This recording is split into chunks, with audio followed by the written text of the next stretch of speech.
الرجيم بسم الله الرحمن الرحيم تتجافى جنوبهم عن المضاجع يدعون ربهم خوفا وطمعا ومما رزقناهم ينفقون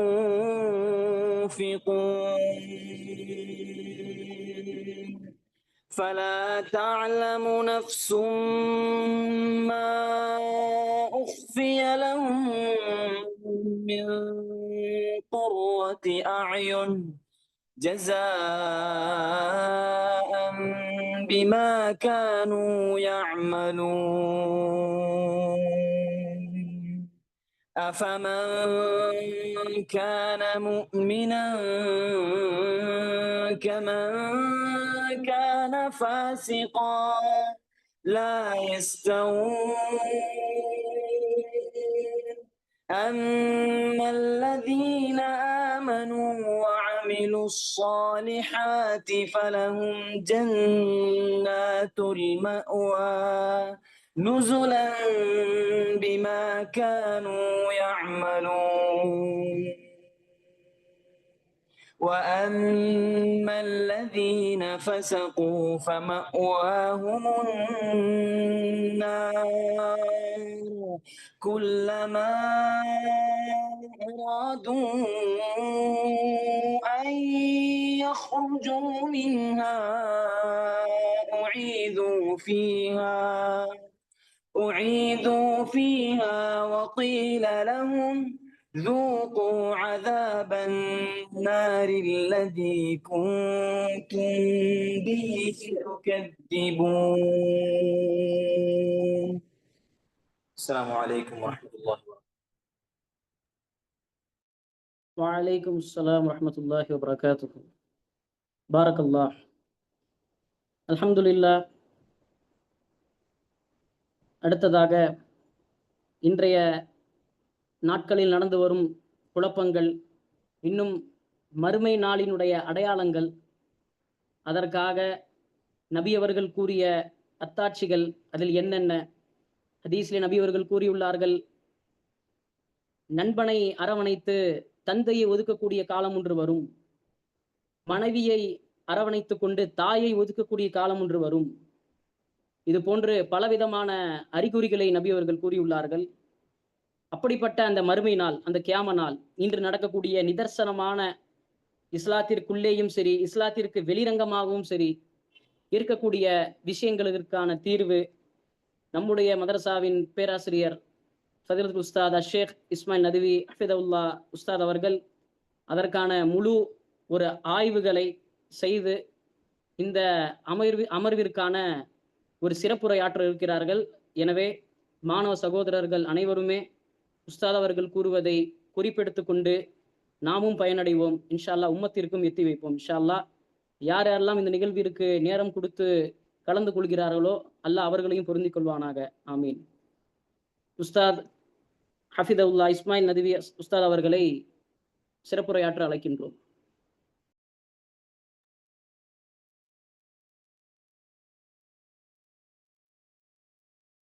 السلام عليكم ورحمة الله وبركاته. بسم الله الرحمن الرحيم. إن الحمد لله والصلاة والسلام على رسول الله ما بعد. கண்ணியமான உலமா பெருமக்களே, பிரியத்திற்குரிய மாணவர்களே, சான்றவர்களே, அல்லாஹ் நம் அனைவருக்கும் அருள் புரிவானாக. கியாம நாளின் அடையாளங்கள் என்ற ஒரு தலைப்பிலே இன்று சில கருத்துக்களை உங்களுக்கு முன்பாக பகிர விரும்புகிறேன். கண்ணியமானவர்களே, குறிப்பாக நாம் வாழ்ந்து கொண்டிருக்கக்கூடிய இந்த ஒரு காலகட்டம் மிகவும் பதற்றத்திற்கும் பல தவிப்புகளுக்கும் மன உளைச்சலுக்கும் உட்படுத்தப்பட்டு இருக்கிறோம். குறிப்பாக ஈரான் இஸ்ரேலுடைய இந்த ஒரு தாக்குதல், தொடர்ந்து பாலஸ்தீனத்தில் நடந்து கொண்டிருக்கக்கூடிய அநியாயத்திற்கு எதிரான ஒரு குரலா? இதை எவ்வாறு நாம் எடுத்துக்கொள்வது? மறுமை நாள் வந்து விட்டதா? மூன்றாம் உலக போர் என்று அறிவிக்கப்பட்டு விட்டதா என்ற பல கேள்விகளை நமக்கு இது எழுப்பிக் கொண்டு இருக்கிறது. எனவே இந்த ஒரு தலைப்பின் கீழ் இன்ஷா அல்லாஹ் நாம் ஒரு சில முக்கியமான, குறிப்பாக இஸ்லாமிய கொள்கையில் இருக்கக்கூடிய இந்த அஷ்ராத்து ஸாஅ, மறுமை நாளின் அடையாளங்கள் என்பதை இறைத்தூதர் ஸல்லல்லாஹு அலைஹி வஸல்லம் அவர்கள் மிக முக்கியத்துவம் அளித்து சமூகத்திற்கு, இந்த உம்மத்திற்கு பல விளக்கங்களை தந்துள்ளார்கள். காரணம், நாம் அதற்குரிய ஆயத்தங்களோடு, தயாரிப்போடு இருக்கிறோமா? எவ்வாறு நாம் அதை அணுகுவது? அந்த குழப்பங்கள் வரும் காலங்களிலே இறை நம்பிக்கையாளர் எவ்வாறு தன்னை தயார்படுத்திக் கொள்வது என்ற யுக்திகளை இறைத்தூதர் ஸல்லல்லாஹு அலைஹி வஸல்லம் அவர்கள் நமக்கு சிறப்பான நபிமொழிகள் ஊடாக நமக்கு வழிகாட்டுதலை வழங்கியுள்ளார்கள். அந்த அடிப்படையில நாம் இந்த ஒரு தலைப்பு ரொம்பவும் ஒரு விசாலமான ஒரு தலைப்பு. இதுல முழுக்க முழுக்க நம்ம முழு அடையாளங்களை நாம் பார்க்க முடியாது. இதுல குறிப்பாக மஹதி அலி இஸ்லாமுடைய வருகை என்று அஹ்லு சுன்னத்துல் ஜமாஅத்துடைய ஒரு கொள்கையின் அடிப்படையிலே முக்கியமான ஒரு அடையாளமாக பார்க்கப்படுகின்ற ஒரு அடையாளம். அதே போன்று ஷியாக்களும் அதை மிக ஒரு சிறந்த ஒரு எதிர்பார்ப்பாக தங்களது அடிப்படையான கொள்கையாக வைத்திருக்கிறார்கள். இப்ப இந்த ஒரு காலகட்டத்தில் நம்ம பார்க்கும் பொழுது வாலிபர்கள் நம்ம பார்க்கிறோம். குறிப்பாக எல்லா நிலைகளிலுமே அவங்க ஒரு ஆர்வ கோளாறு என்ற அடிப்படையிலையும் நாம் சொல்லலாம். இன்னும் சொல்வதாக இருந்தால், கொள்கை, கோட்பாடுகள், சித்தாந்தங்கள் என்பதற்கு அப்பால் உணர்ச்சி வசப்படக்கூடியவர்களாக, உணர்வுகளுக்கு அடிபடைந்து தங்களுடைய செயல்களை செய்து கொண்டிருக்கிறார்கள். ப்ரொஃபைல் பிக்சர்ல பார்த்தோம் அப்படின்னு சொன்னா, அலி அல் ஹாமினி போன்ற ஷியா தலைவர்களை வைத்திருக்கிறார்கள் தங்களுடைய ஒரு முக்கியமான ஒரு ரோல் மாடலாக அவர்கள் வைத்து அதை சிலாகித்து பேசி இன்னைக்கு சமூக வலைதளங்கள் அதிகமாக இந்த செய்திகளை நம்ம பார்க்கிறோம். இப்ப நம்முடைய இறை நம்பிக்கையாளர்கள் பேண வேண்டிய ஒரு நிலைப்பாடு என்ன, எப்படி இருக்கணும், அஹ்லு சுன்னத்துல் ஜமாஅ என்ற இந்த கொள்கையின் கோட்பாட்டில் நாம் எவ்வாறு இதை கையாள வேண்டும் என்பதை நாம் பார்க்கும் பொழுது இது போன்ற அத்தாட்சிகள், கியாமத் அடையாளங்கள் நமக்கு தேவைப்படுகின்றது. அல்லாஹ் சுப்ஹானஹு வ தஆலா பேசக்கூடிய எனக்கும் கேட்கக்கூடிய தங்கள் அனைவருக்கும் அல்லாஹ் அருள் புரிவானாக. என்னோட சத்தம் கிளியரா இருக்கா? சத்தம் தெளிவாக இருக்கிறதா? கிளியரா இருக்கு உஸ்தாத். نعم أستاذ. பாரக்கல்லாஹு ஃபீக்கும். அந்த அலாமத்து ஸாஅ என்ற ஒரு பெயரிலே, அஷ்ராத்து ஸாஅ என்ற பெயரில் நிறைய அடையாளங்கள் சொல்லப்பட்டிருக்கிறது. குறிப்பாக 22வது அத்தியாயம் வசனம் 1 அல்லாஹ் தஆலா இவ்வாறு குறிப்பிடுகின்றான், யா அய்யுஹன் நாஸு தக்கூ ரப்பக்கும் இன்ன ஸல்ஸலத்த ஸாஅத்தி ஷைஉன் அதீம். மனிதர்களே, நீங்கள் உங்கள் இறைவனுக்கு பயப்படுங்கள், நிச்சயமாக விசாரணை நாளின் அதிர்ச்சி மிக கடுமையானது என்ற வசனங்களை போன்று பல வசனங்கள் அந்த கியாமத் நாளுடைய அமளி துமளியை பற்றி கூறுகின்றது, எடுத்துரைக்கின்றது. யௌம தரவுனஹா தத்ஹலு குல்லு முர்திஅத்தின் அம்மா அர்தஅத் வததஉ குல்லு ذات حمل حملها وترى الناس سكارى என்று வரக்கூடிய வசனங்கள் எல்லாம் இருக்கிறது. அந்நாளில் பாலூட்டி கொண்டிருக்கும் ஒவ்வொரு தாயும் தான் பாலூட்டும் குழந்தையை மறந்து விடுவதையும், ஒவ்வொரு கர்ப்பிணி பெண்ணின் கருவும் சிதைந்து விடுவதையும் நீங்கள் காண்பீர்கள் என்ற வசனங்கள் எல்லாம் நமக்கு ஒரு அச்சத்தையும் ஒரு கலக்கத்தையும் தருகின்றன. எனவே நமது கண் முன்பாக ஒரு விசுவலேஷனாக மறுமை நாள் எவ்வாறு இருக்கும் என்பதை அல்லாஹ் சுப்ஹானஹு வ தஆலா நமக்கு திருக்குரானின் ஊடாக நமக்கு தெரிவிக்கின்றான். அல்லாமா அஷேக் இப்னு உஸைமின் ரஹிமஹுல்லாஹ் அவர்கள் சொல்லும் பொழுது, இந்த மறுமை நாள் ஏன் கியாமத் என்ற பெயரில் சொல்லப்பட்டிருக்கிறது என்பதற்கு 3 காரணங்கள் சொல்லுகிறார்கள். முதலாவது காரணம் சொல்கின்றாங்க, அல் அவ்வல் கியாமுன் நாஸ் மின் குபூரிஹிம் லிரப்பில் ஆலமீன். மறுமை நாளிலே அவர்களுடைய மக்களுடைய அந்த மண்ணறைகளில் இருந்து எழுந்து அல்லாஹ்விடம் அவர்கள் வருவார்கள் என்ற ஒரு கருத்தை இது கொண்டிருப்பதால் கியாமா எழுந்து நிற்குதல், காம யகூமு கியாம், கியாமுல் லைல்லாம் சொல்றோம் இல்லைங்களா, அது போன்று கியாமத் என்ற வார்த்தை வருகிறது என்று குறிப்பிடுகின்றார்கள். 83 அத்தியாயம் 6வது வசனத்துல நம்ம பார்க்கலாம். யௌம யகூமுன் நாஸு ரப்பில் ஆலமீன், அந்நாளில் மனிதர்கள் அனைவருமே உலகத்தாரின் இறைவன் முன் விசாரணைக்காக நின்று கொண்டிருப்பார்கள் என்ற வசனம் நமக்கு இதை தெளிவாக சொல்கிறது என்று அறிஞர் அவர்கள் குறிப்பிட்டார்கள். அதே போல இரண்டாவது காரணம் சொல்றாங்க, கியாமுல் அஷ்ஹாத் அல்லதீன யஷ்ஹதூன லிருசுலி வ அலல் உமமி என்று குறிப்பிடுகின்றார்கள். அதாவது அந்த நாளிலே நபிமார்களுக்கு, இன்னும் நபிமார்கள் உம்மத்திற்கும் உம்மத்து நபிமார்களுக்கும் சாட்சி பெறக்கூடிய ஒரு நாளாக இருக்கிறது என்ற வசனங்களை நாம் பார்க்கலாம். 40வது அத்தியாயம் 51வது வசனம், இன்னா லனன்சுரு ருசுலனா வல்லதீன ஆமனு ஃபில் ஹயாத்தித் துன்யா வ யௌம யகூமுல் அஷ்ஹாத், நிச்சயமாக நாம் நம் தூதர்களுக்கும் நம்பிக்கை கொண்டவர்களுக்கும் இவ்வுலக வாழ்க்கையிலும் உதவி செய்வோம், இவர்களுக்காக சாட்சியல் வந்து கூறும் மறுமை நாளிலும் உதவி செய்வோம் என்று அல்லாஹ் தஆலா குறிப்பிடுகின்றான். மூன்றாவது காரணம் சொல்றாங்க, சாலிஸ் கியாமுல் அத்ல், நீதத்தை நிலைநாட்டுவதற்காக என்ற காரணத்தை குறிப்பிடுகின்றார்கள். வனபுல் மவாசீன் அல் கிஸ்த லியௌமில் கியாமா ஃபலா துظلم نفس شيئا என்ற வசனங்களை நாம் பார்க்கிறோம்.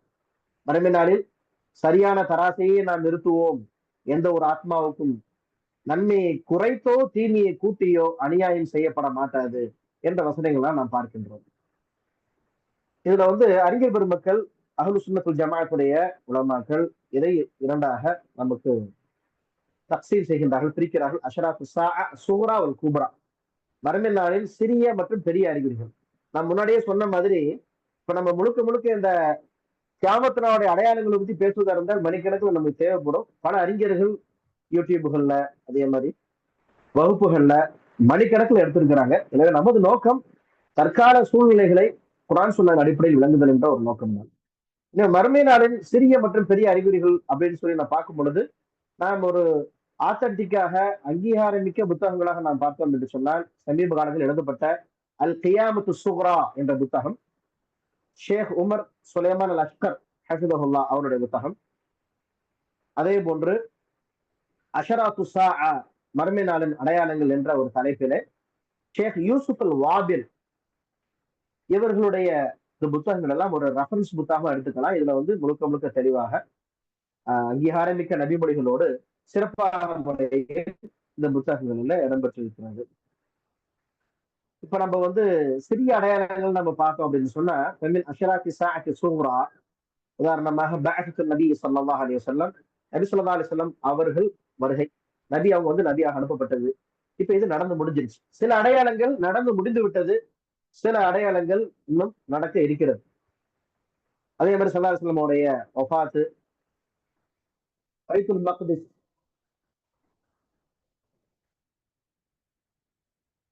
பைத்துல் மக்திஸ் உடைய ஒரு வெற்றி, அதே போன்று தாஉன் அம்வாஸ் வஹிய பல்துன் ஃபி பலஸ்தீன், பாலஸ்தீனத்தில் இருக்கக்கூடிய அம்வாஸ் என்ற ஒரு நகரத்துடைய ஒரு காலரா நோய், இதெல்லாம் வந்து ஆல்ரெடி நடந்து முடிஞ்சது. பக்கத்தில் பைத்துல் மக்திஸ், பைத்துல் மக்திஸ் என்றுதான் நாம் சொல்லணும். அதிகமாக பைத்துல் முகத்தஸ் என்று சொல்லப்படுகிறது. அப்படி வந்து அறிஞர்கள் தங்களுடைய புத்தகங்களிலோ வரலாற்று சொற்றொடர்களாக பயன்படுத்துவது இல்லை. பைத்துல் மக்திஸ் உமர் ரலியல்லாஹு அவர்களால் மீட்கப்பட்டது. அதுக்கு அடுத்ததாக நாம் பார்க்கும் பொழுது வரலாற்றிலே மாவீரர் ஸலாஹுத்தீன் அய்யூபி ரஹிமஹுல்லாஹ், குர்திய இனத்தை சேர்ந்த மாபெரும் ஒரு வரலாற்று நாயகர் என்று சொல்லலாம். கிட்டத்தட்ட 6ஆம் 7ஆம் நூற்றாண்டிலே, ஹிஜ்ரி 6-7 நூற்றாண்டிலே உபைதியன்கள் ஆட்சி செய்யும் பொழுது ஷியா சித்தாந்த அரசாங்கம் நடந்து கொண்டிருக்கும் பொழுது, அதாவது இறை தூதர் ஸல்லல்லாஹு அலைஹி வஸல்லம் அவங்களுடைய ஆட்சிக்கு பிறகு கிலாஃபத் ராஷிதா நடந்தது. சத்திய சஹாபாக்கள் அபூபக்கர், உமர், உஸ்மான், அலி ரலியல்லாஹு அன்ஹும் அஜ்மஈன் அவர்களுடைய ஆட்சிகள் நடந்தது. அதற்கு பிறகு பனி உமையாக்களுடைய ஆட்சி நடந்தது. அதற்கு பிறம்பாக பனு அப்பாசுடைய ஆட்சி நடந்தது. அப்பாசியாக்களுடைய வீழ்ச்சியிலே குறுநில மன்னர்கள் என்று சொல்லக்கூடிய அளவிற்கு சிறு சிறு இஸ்லாமிய ஆட்சிகள்லாம் வந்தது. அங்கதான் வந்து ஒரு பெரிய ஒரு புரட்சி நடந்தது. என்ன அப்படின்னா, அரபுகள் தான் உலகத்தை ஆள வேண்டுமா, இந்த ஹிலாஃபாவை செய்ய வேண்டுமா, அரபுகள் அல்லாதவர்களும் வரலாம் என்ற அடிப்படையில அந்த காலகட்டங்கள்ல குர்திய இனத்தவர்கள், அதே போல துருக்கி இனத்தவர்களும் முழு உலகத்தையும் ஹிலாஃபா என்ற ஒரு ஆட்சியின் கீழ் கொண்டு வந்தார்கள் என்பதை நம்ம வரலாற்றில் நம்ம பார்க்கிறோம். அந்த அடிப்படையில சுல்ஜூக்கி அரசு, மம்லூக்கி அரசு, உஸ்மானிய பேரரசு பல ஆண்டு காலமாக 85 ஆண்டுகளுக்கும் அதிகமாக 85 நாடுகளுக்கும் அதிகமாக அவர்கள் ஆட்சி செய்து நம்ம வரலாற்றை பார்க்கிறோம். சோ அந்த காலகட்டங்கள்ல உபைதியன்கள் என்று சொல்லக்கூடிய இந்த ஷியாக்கள் இவர்கள் ஆட்சி செய்யும் பொழுது அவர்களுடைய நன்மதிப்பை பெறும் விதத்திலே சலாத்துல் அய்யூபி ரஹிமஹுல்லாஹ் அவர்கள் அவர்களுடைய ஒரு மந்திரியாக பொறுப்பேற்று பின்பு அரசராக ஆகிறார்கள். பிறகு அஹ்லு சுன்னாவுடைய கொள்கைகளும் கோட்பாடுகளும் அங்கு கொஞ்சம் கொஞ்சமாக அரங்கேறுகிறது. பித்அத்துகள் ஒழிக்கப்படுகின்றன. இன்னும் சில கொள்கை ரீதியான சில பிரச்சனைகளும் இருக்கிறது. இங்க அதை நம்ம பேச வேண்டிய ஒரு சூழலும் இல்லை. எனவே இப்படித்தான் வந்து பைத்துல் மக்திஸ் இயற்றப்பட்டது. பின்பு உங்களுக்கு தெரியும், இதுவரை யூதர்களுடைய ஒரு பிடியிலே கோரப்படியிலே இருக்கிறது. பலஸ்தீன் என்று சொல்லக்கூடிய ஒரு அற்புதமான நம்முடைய பலதுல இஸ்ஸா வல் கராமா இன்று ஒரு தஹ்தல் திமார் என்னும் இன்திஃபாதாவுக்கு கீழே இருக்குது. கடுமையாக மன உளைச்சலும் சரி, மிகப்பெரிய ஒரு பேரழிவிலும் கடந்த காலங்களில் கடந்து போயிட்டு இருக்கிறத நம்ம பார்க்கிறோம். அந்த அடிப்படையில பைத்துல் மக்திஸுடைய ஒரு வரலாறு நீண்டு கொண்டே போகின்றது. இதுல வந்து ஷேக் அகமது சயீத் போன்ற பல அறிஞர்கள் ஹைருல் குரூர் என்று சொல்லக்கூடிய இன்னும் பல புரோகிராம்களை மணிக்கணக்கில் நடத்திட்டு இருக்கிறாங்க. 20 மணி நேரம், 30 மணி நேரம். அதுல ரொம்ப ஆழமாக வரலாறுகள் கிலாஃபத் ராஷிதால இருந்து ஆரம்பிச்சு சொல்றாங்க. அதற்குரிய நேரங்கள் இல்லை. எனவே நம்ம அல்லாஹ் சுப்ஹானஹு வ தஆலா துஆ செய்கின்றோம், பைத்துல் மக்திஸ் மீண்டும் மீட்டு குதுஸ் பாலஸ்தீனம் நமது முஸ்லிம் கரத்தில் கொடுக்கப்பட வேண்டும். எனவே இப்போ ஒரு சூழ்நிலை என்ன, மிகவும் மோசமான ஒரு சூழ்நிலை இருந்து கொண்டிருக்கிறது. ஒரு புறம் யூதர்கள் இஸ்ரேலை தாக்கக்கூடிய, ஈரானை தாக்கக்கூடிய ஜியோனிச சிந்தனைவாதிகள் ஒரு புறம், இன்னொரு புறம் ஈரானிலே ஷியாக்கள் அவர்களை எதிர்த்து போராடி கொண்டிருக்கிறார்கள். ஆனா நம்ம வரலாறுல பார்க்கும்பொழுது இத்தனை நாள் எங்க போனாங்க அப்படின்னு தெரியல ஷியாக்கள், ஈரானியர்கள். ஏன்னா சஃபவி ஆட்சியாளரை அடக்குவதற்குத்தான் உஸ்மானிய பேரரசர்கள் சலீமுல் அவ்வலா இருக்கட்டும், சுலைமான் கானூனி ரஹிமஹுல்லாஹ் இருக்கட்டும், இவரெல்லாம் பாடுபட்டாங்கன்னு நம்ம வரலாற்றுல பார்க்கின்றோம். இறை தூதர் ஸல்லல்லாஹு அலைஹி வஸல்லம் அவருடைய முபாரக்கான மேனியின் உடலை திருடுவதற்கும் இந்த ஷியாக்கள் கடந்த காலங்களில் முயற்சி செய்திருக்கிறார்கள். இன்னும் அவருடைய அதிகமான குலப்படிகள், இன்னும் உம்மத்திற்கு செய்த துரோகங்கள் எண்ணிக்கொண்டே போகலாம். ஆனாலும் அல்லாஹ் சுப்ஹானஹு வ தஆலா அவர்களை வைத்து மிகப்பெரிய ஒரு விரோதியான, நமக்கு எதிரியான ஜியோனிச இஸ்ரேல்களை வீழ்த்துவதற்கு ஒரு வாய்ப்பு அல்லாஹ் கொடுத்திருக்கிறாங்க. நம்ம மகிழ்ச்சியாக அதை கொண்டாட வேண்டிய ஒரு தருணத்திலும் தான் இருக்கிறோம். இப்ப இந்த ஒரு சூழல்ல உம்மத்து ரெண்டு விதமா இருக்கு. ஒண்ணு, யூத ஜியோனிச சப்போர்ட்டை செய்து கொண்டு ஈரானிய ஷியாக்களை வீழ்த்த வேண்டும் என்ற ஒரு சிந்தனையாளர்களும் இருக்கிறார்கள். இன்னொரு புறம் பார்த்தால், இல்லை, நம்முடைய இந்த பிரச்சனைகள்லாம் ஒரு புறம் வைத்துவிட்டு யூதர்களை, ஜியோனிச யூதர்களை எதிர்க்கக்கூடிய ஒரு திறன் கொண்ட அந்த வீரர்களை நாம் பாராட்ட வேண்டும் என்ற ஒரு கூட்டம் இருக்கு. இப்ப நம்ம நடுநிலையாக சமநிலை சிந்தனையோடு தான் முஸ்லிம்கள். உம்மத்தன் வசத்தல் தக்கூன சுஹதா அலன்னாஸ் என்று அல்லாஹ் ஸ்லாகித்து சொல்கின்றார். இல்லை, இப்படிப்பட்ட ஒரு சூழல்ல நமது சமூகம் எந்த ஒரு நிலைப்பாட்டை கொண்டிருக்க வேண்டும் என்றது தான் நம்ம இன்ஷா அல்லாஹ் ஒரு அமலை வைத்திருக்கிறோம். தொடர்ந்து பார்த்தோம் அப்படின்னு சொன்னா, இஸ்திஃபாதத்துல் மால் வல் இஸ்திக்னா அன் ஸதகா, அதாவது அந்த மறுமையுடைய நாளிலே அடையாளத்திலே இது ஒரு அடையாளம். பணம் கொட்டோ என்று கொட்டும், செல்வம் வழிந்து சென்று கொண்டிருக்கும். ஆனால் மக்கள் சதக்கா வாங்குவதற்கு தகுதியற்றவர்களாக, கொடுப்பதற்கு தகுதியுடையவர்களாக இருப்பார்கள், ஆனால் வாங்குவதற்கு தகுதியற்றவர்களாக, எல்லாருமே வசதி படைத்தவர்களாக இருப்பாங்க அப்படிங்கிற ஒரு சூழ்நிலையை நம்ம பார்க்கிறோம். இப்ப இறை தூதர் ஸல்லல்லாஹு அலைஹி வஸல்லம் அவங்களுடைய வாழ்க்கையிலிருந்து நாம் ஆரம்பிச்சோம் அப்படின்னு சொன்னா, இறை தூதர் ஸல்லல்லாஹு அலைஹி வஸல்லம் அவர்கள் 63 ஆண்டு காலம் வாழ்ந்து நம்மளிடத்தில் மிகப்பெரிய ஒரு பொதுவாவை, ஒரு முன்மாதிரி விட்டு சென்றிருக்கிறார்கள். அதுல குறிப்பாக மக்காவிலே அவர்கள் வாழ்ந்த காலங்கள் 53 ஆண்டு காலங்கள், மதீனாவிலே அவர்கள் வாழ்ந்த காலங்கள் 10 ஆண்டு காலங்கள். இப்ப இந்த 63 ஆண்டு காலங்கள்ல நம்ம சுருக்கமாக பார்த்தோம் என்றால், தஸ்ஜீர் என்ற அடிப்படையில, மைண்ட் மேப் என்ற அடிப்படையில் நாம் பார்க்கும் பொழுது, கபலல் பிஅஸா, நுபுவத்திற்கு முன்பாக அவர்கள் 40 ஆண்டுகள் காலங்கள் வாழ்ந்திருக்கிறார்கள். அப்பொழுது ஒரு சிறந்த ஒரு மனித நேயத்துடன் இறை தூதர் ஸல்லல்லாஹு அலைஹி வஸல்லம் அவர்கள் வாழ்ந்திருக்கிறார்கள். அதனால் நம்பிக்கைக்கு பாத்திரமானலாம் இருந்திருக்காங்கன்றதை நம்ம பார்க்கிறோம். அடுத்து பாதல் பஅஸா, நபியாக அவர் அனுப்பப்பட்ட பிறகு 13 ஆண்டுகளாக இருந்திருக்கிறார்கள், குறிப்பாக மக்காவிலே. அதுல சிர்ரன் ஜஹரன் நம்ம பிரிச்சோம் அப்படின்னா, ரகசியமாக அவர்கள் அழைப்பு பணி செய்தது, பகிரங்கமாக உள்ளம்குள்ள அவர்கள் தஅவா அல் அலனியா செய்தது 10 வருடங்கள், ஆக 13 வருடங்கள். இதுல மக்காவுக்கு உள்ள வந்து அவங்க 7 வருடங்கள் வெளிப்படையாகவே அவர்கள் இஸ்லாத்தை அழைத்தார்கள், இஸ்லாத்தை மக்களுக்கு எடுத்துரைத்தார்கள். மக்காவிற்கு வெளியிலே 3 வருஷங்கள் என்று இப்படி நம்ம பிரிக்கலாம்.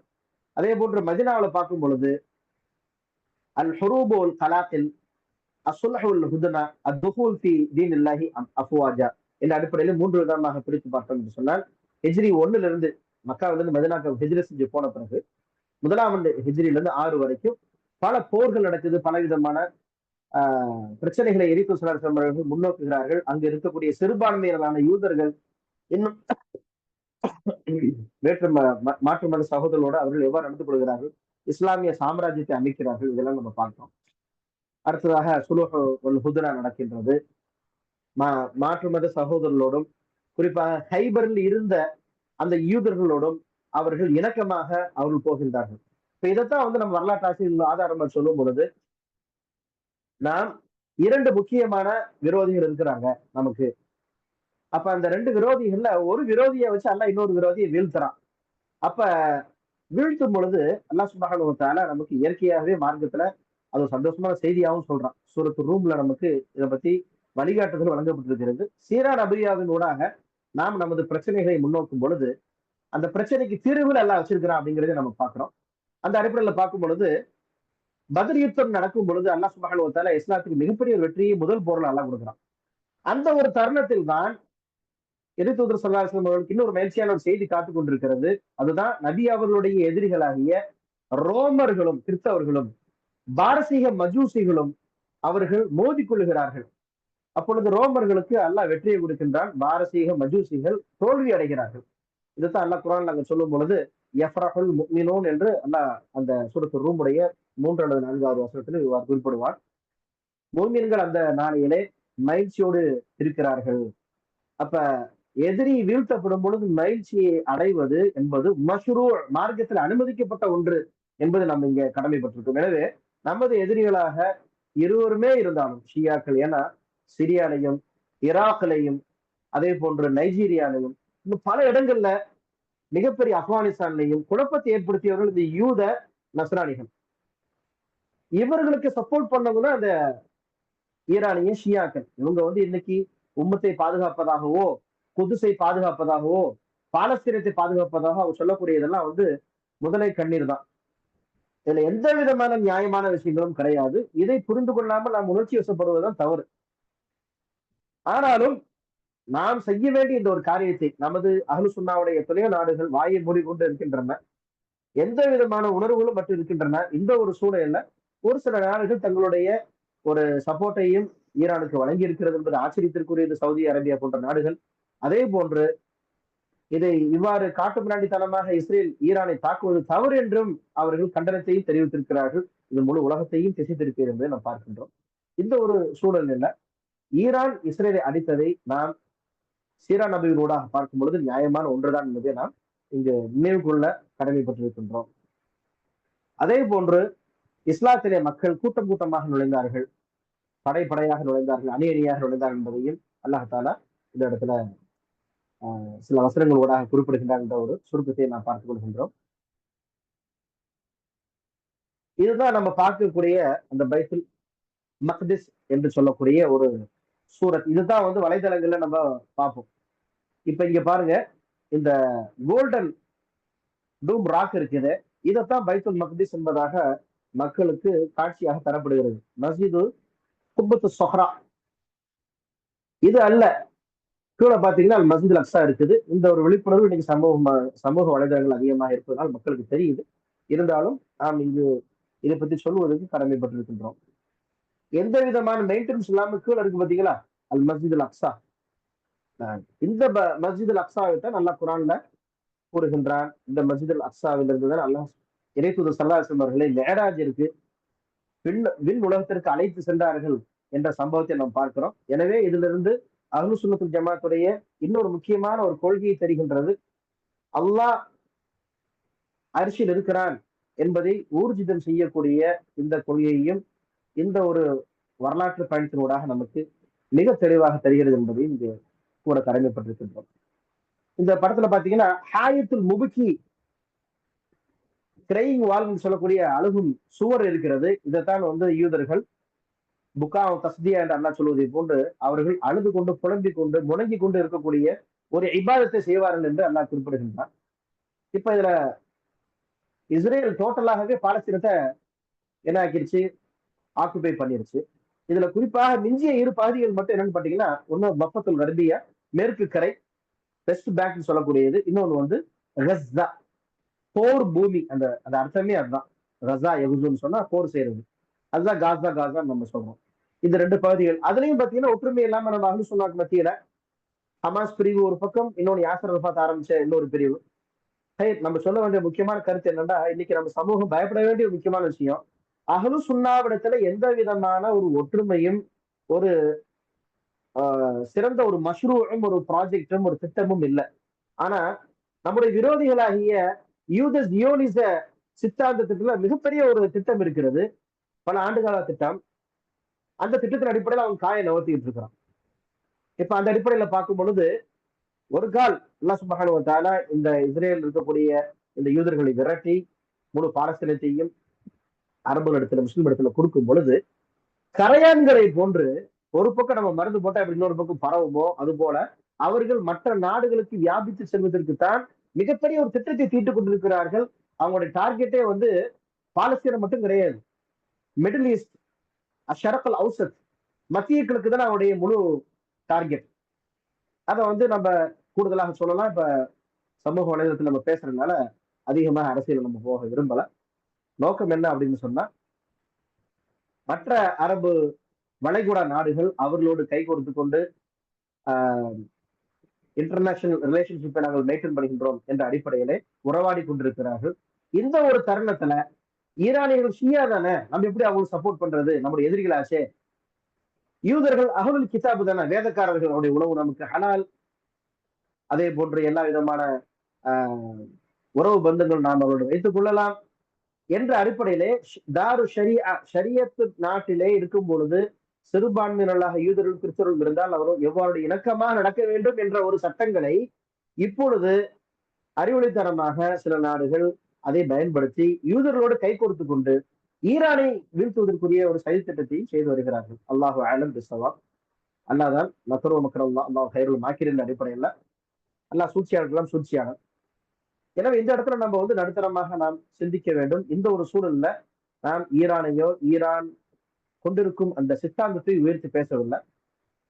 அதான் ஒரு சில அறிஞர்கள், ஷேக் அப்துல் சலாம் அபு சமஹா போன்ற அறிஞர்கள், ஷேக் ஃபாயிஸ் அல் கந்தரி, அதே போன்ற ஷேக் அகமது சையீத் போன்ற பல அறிஞர்கள் ஹஃபிதஹுல்லாஹ் வரஆ இன்றைய காலங்களில் நடக்கக்கூடிய பிரச்சனைகளை அவர்கள் பார்க்கும் பொழுது ஒரு அற்புதமான ஒரு விதியையும் நமக்கு சொல்றாங்க. அதாவது தயீதுல் மௌகிஃப் லா யஅனி தயீதுல் இத்லாக் என்று குறிப்பிடுகின்றார்கள். இந்த குறிப்பிட்ட ஒரு சூழலிலே நாம் ஈரானுக்கு நமது ஆதரவை தெரிவிப்பது என்பது அவருடைய கொள்கையோடு நாம் சேர்ந்து விட்டோம் என்ற அர்த்தம் கிடையாது. நாம் விழிப்புணர்வோடு இருக்க வேண்டும். அவருடைய கொள்கைகளில் கோட்பாடுகள் நமக்கு பலவிதமான தெளிவுகள் இருக்க வேண்டும். ஷியாக்கள் யார், அவருடைய பின்னணி என்ன, எனவே அவர்களோடு நாம் கை கொடுத்து விட்டோம் என்ற அர்த்தம் கிடையாது. இப்பொழுது நாம் நமது ஆதரவை ஈரானோ எந்த நாடோ இஸ்ரேல் அழிப்பதற்கு முன் வந்தால் நாம் கொடுப்போம் என்ற அடிப்படையில் தான் இருக்க வேண்டுமே தவிர அவருடைய கொள்கை கோட்பாடுகளை அலி ஹாமினியை நாம் ப்ரொஃபைல்ல போடுறது, அவருடைய தலப்பாவையும் அவருடைய சூரத்தையும் அவருடைய வணங்குவது, இபாதத்துகள், இதெல்லாம் என்ன கேலி கூத்து மாதிரி எங்க போயிட்டு இருக்கு நம்ம சமூகம்னு தெரியல. அவர் கர்பலாவில் நடந்த ஹுசைன் ரலியல்லாஹுடைய அந்த ஷஹாதத்திலே அங்கு அவர்கள் கொல்லப்பட்ட அந்த தருணத்திலே அந்த ஷியாக்கள் அன்றிலிருந்து இன்று வரை பொதுவாக ஷியாக்கள் இடத்துல ஒரு பிரச்சனையை ஊதி பெருசாக ஆக்குவது மட்டுமல்லாமல் அதை உணர்ச்சி வசப்பட வைப்பது, பதற்றமாகவே மக்களை வைத்திருப்பதுதான் நோக்கம். இஸ்லாமோ அஹ்லு சுன்னாவோ குறிப்பாக அப்படிப்பட்ட ஒரு சூழல் எவ்வாறு நாம் இருக்க வேண்டும் என்பதை சொல்லுகின்றது. நமக்கு அஹ்லுல் பைத் என்பவர்கள் ஸல்லல்லாஹு அலைஹி வஸல்லம் அவர்களுக்கு எப்பொழுதெல்லாம் நாம் ஸலவாத் சொல்கின்றோமோ, அல்லாஹ்வின் தூதர் ஸல்லல்லாஹு அலைஹி வஸல்லம் உடைய குடும்பத்தார்களுக்கும் நாம் ஸலவாத் சொல்றோம். எனவே அஹ்லுல் பைத் என்பது நமது உள்ளங்களில் உள்ளவர்கள். ஆனா அஹ்லுல் பைத் என்ற பேரிலே யாரும் அனாச்சாரங்கள், பிதாத்துகள், குராஃபாக்கள் செய்தால் நம்ம பொறுத்து கொண்டு சும்மா இருக்க மாட்டோம். நம்முடைய இமாம்கள் எவ்வப்பொழுது எல்லாம் பித்தனாக்கள் வந்ததோ அவ்வளவு தெளிவாக சொன்னார்கள். எனவே ஹுசைன் ரலியல்லாஹு அன்ஹு அவர்கள் ஷஹீதாக்கப்பட்ட, குறிப்பாக நம்ம முஹர்ரத்தில் இருக்கிறோம், ஆஷுராவுடைய தினமாகவும் நாம் எதிர்பார்த்து கொண்டிருக்கக்கூடிய நோன்பு வருகின்றது. அல்லாஹ் சுப்ஹானஹு வ தஆலா இந்த அற்புதமான நோன்பை நாம் நோற்று, மேலும் இந்த ஒரு முஹர்ரமுடைய இந்த காலத்துல அஷூர் அஷூர் ஹுரும் என்று சொல்லக்கூடிய இந்த ஒரு அற்புதமான மாதங்கள்ல செய்ய வேண்டிய சாலிகான அமல்களையும் செய்து அல்லாஹ் தௌஃபீக் செய்யட்டும் இன்ஷா அல்லாஹ். அங்கு அவர்கள் ஷஹீதாக்கப்பட்ட அந்த மண்ணில் இருந்த ஒரு கற்களை அதை எடுத்துக்கொண்டு அதை வைத்துதான் சஜிதா செய்கிறார்கள். அவங்க சஜிதாவே அந்த கர்பலா மண்ணில தான். நீங்க பார்த்திருப்பீங்க, சின்ன சின்னதா கற்கள் வச்சிருப்பாங்க. அவங்களுடைய தொழுகைகள் எல்லாமே பார்த்தீங்கன்னா டோட்டலாக இஸ்லாமிய தாத்பரியங்கள், இன்னும் அடிப்படையான இஸ்லாமிய சித்தாந்தங்களுக்கு மாறுபட்ட விஷயங்கள். எவ்வாறு நாம் இவர்களை நமது தலைவர்களாக, நமது நமூனாவாக, நமது முன் உதாரணமாக எடுத்துக்கொள்ள முடியும் என்பதை சமூகம் இங்கு சிந்திக்க கடமைப்பட்டிருக்கிறது. கண்ணியமானவர்களே, இப்ப இதுதான் நம்ம முன்னாடி உங்களுக்கு சொன்னோம். மல் ஃபர்க் பைன அல் மஸ்ஜித் அல் அக்ஸா வ குப்பத்து ஸஹ்ரா. மஸ்ஜித் அல் அக்ஸா என்பதற்கும் குப்பத்து ஸஹ்ரா என்பதற்கும் உள்ள வித்தியாசத்தை நம்ம பார்க்கிறோம். அப்துல் மலிக் இப்னு மர்வான் என்ற ஒரு ஹலீஃபா, உம்மையாக்களுடைய ஹலீஃபா, 72 ஹிஜ்ரியில் கட்டிய ஒரு டூம் தான் இது. இதுல பல நபிமார்களுடைய கபர்களும் அடக்கப்பட்டிருப்பது என்பதாக சொல்லப்பட்டிருக்கிறது. மேலும் இறைத்தூதர் ஸல்லல்லாஹு அலைஹி வஸல்லம் அவர்கள் மெஹராஜிற்கு இந்த இடத்திலிருந்து தான் சென்றார்கள் என்பதையும் வரலாறு நமக்கு தெளிவாக கூறுகின்றது. அதே போன்று மஸ்ஜித் அக்ஸாவில் நாம் பார்க்கின்றோம், உமர் இப்னு கத்தாப் ரலியல்லாஹு அன்ஹு 15வது நூற்றாண்டு ஹிஜ்ரியிலே அவர்கள் இதை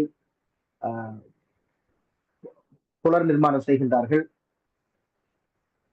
முஸ்லீம்கள் வெற்றி பெறுகின்றார்கள் என்பதை நாம் பார்க்கின்றோம்.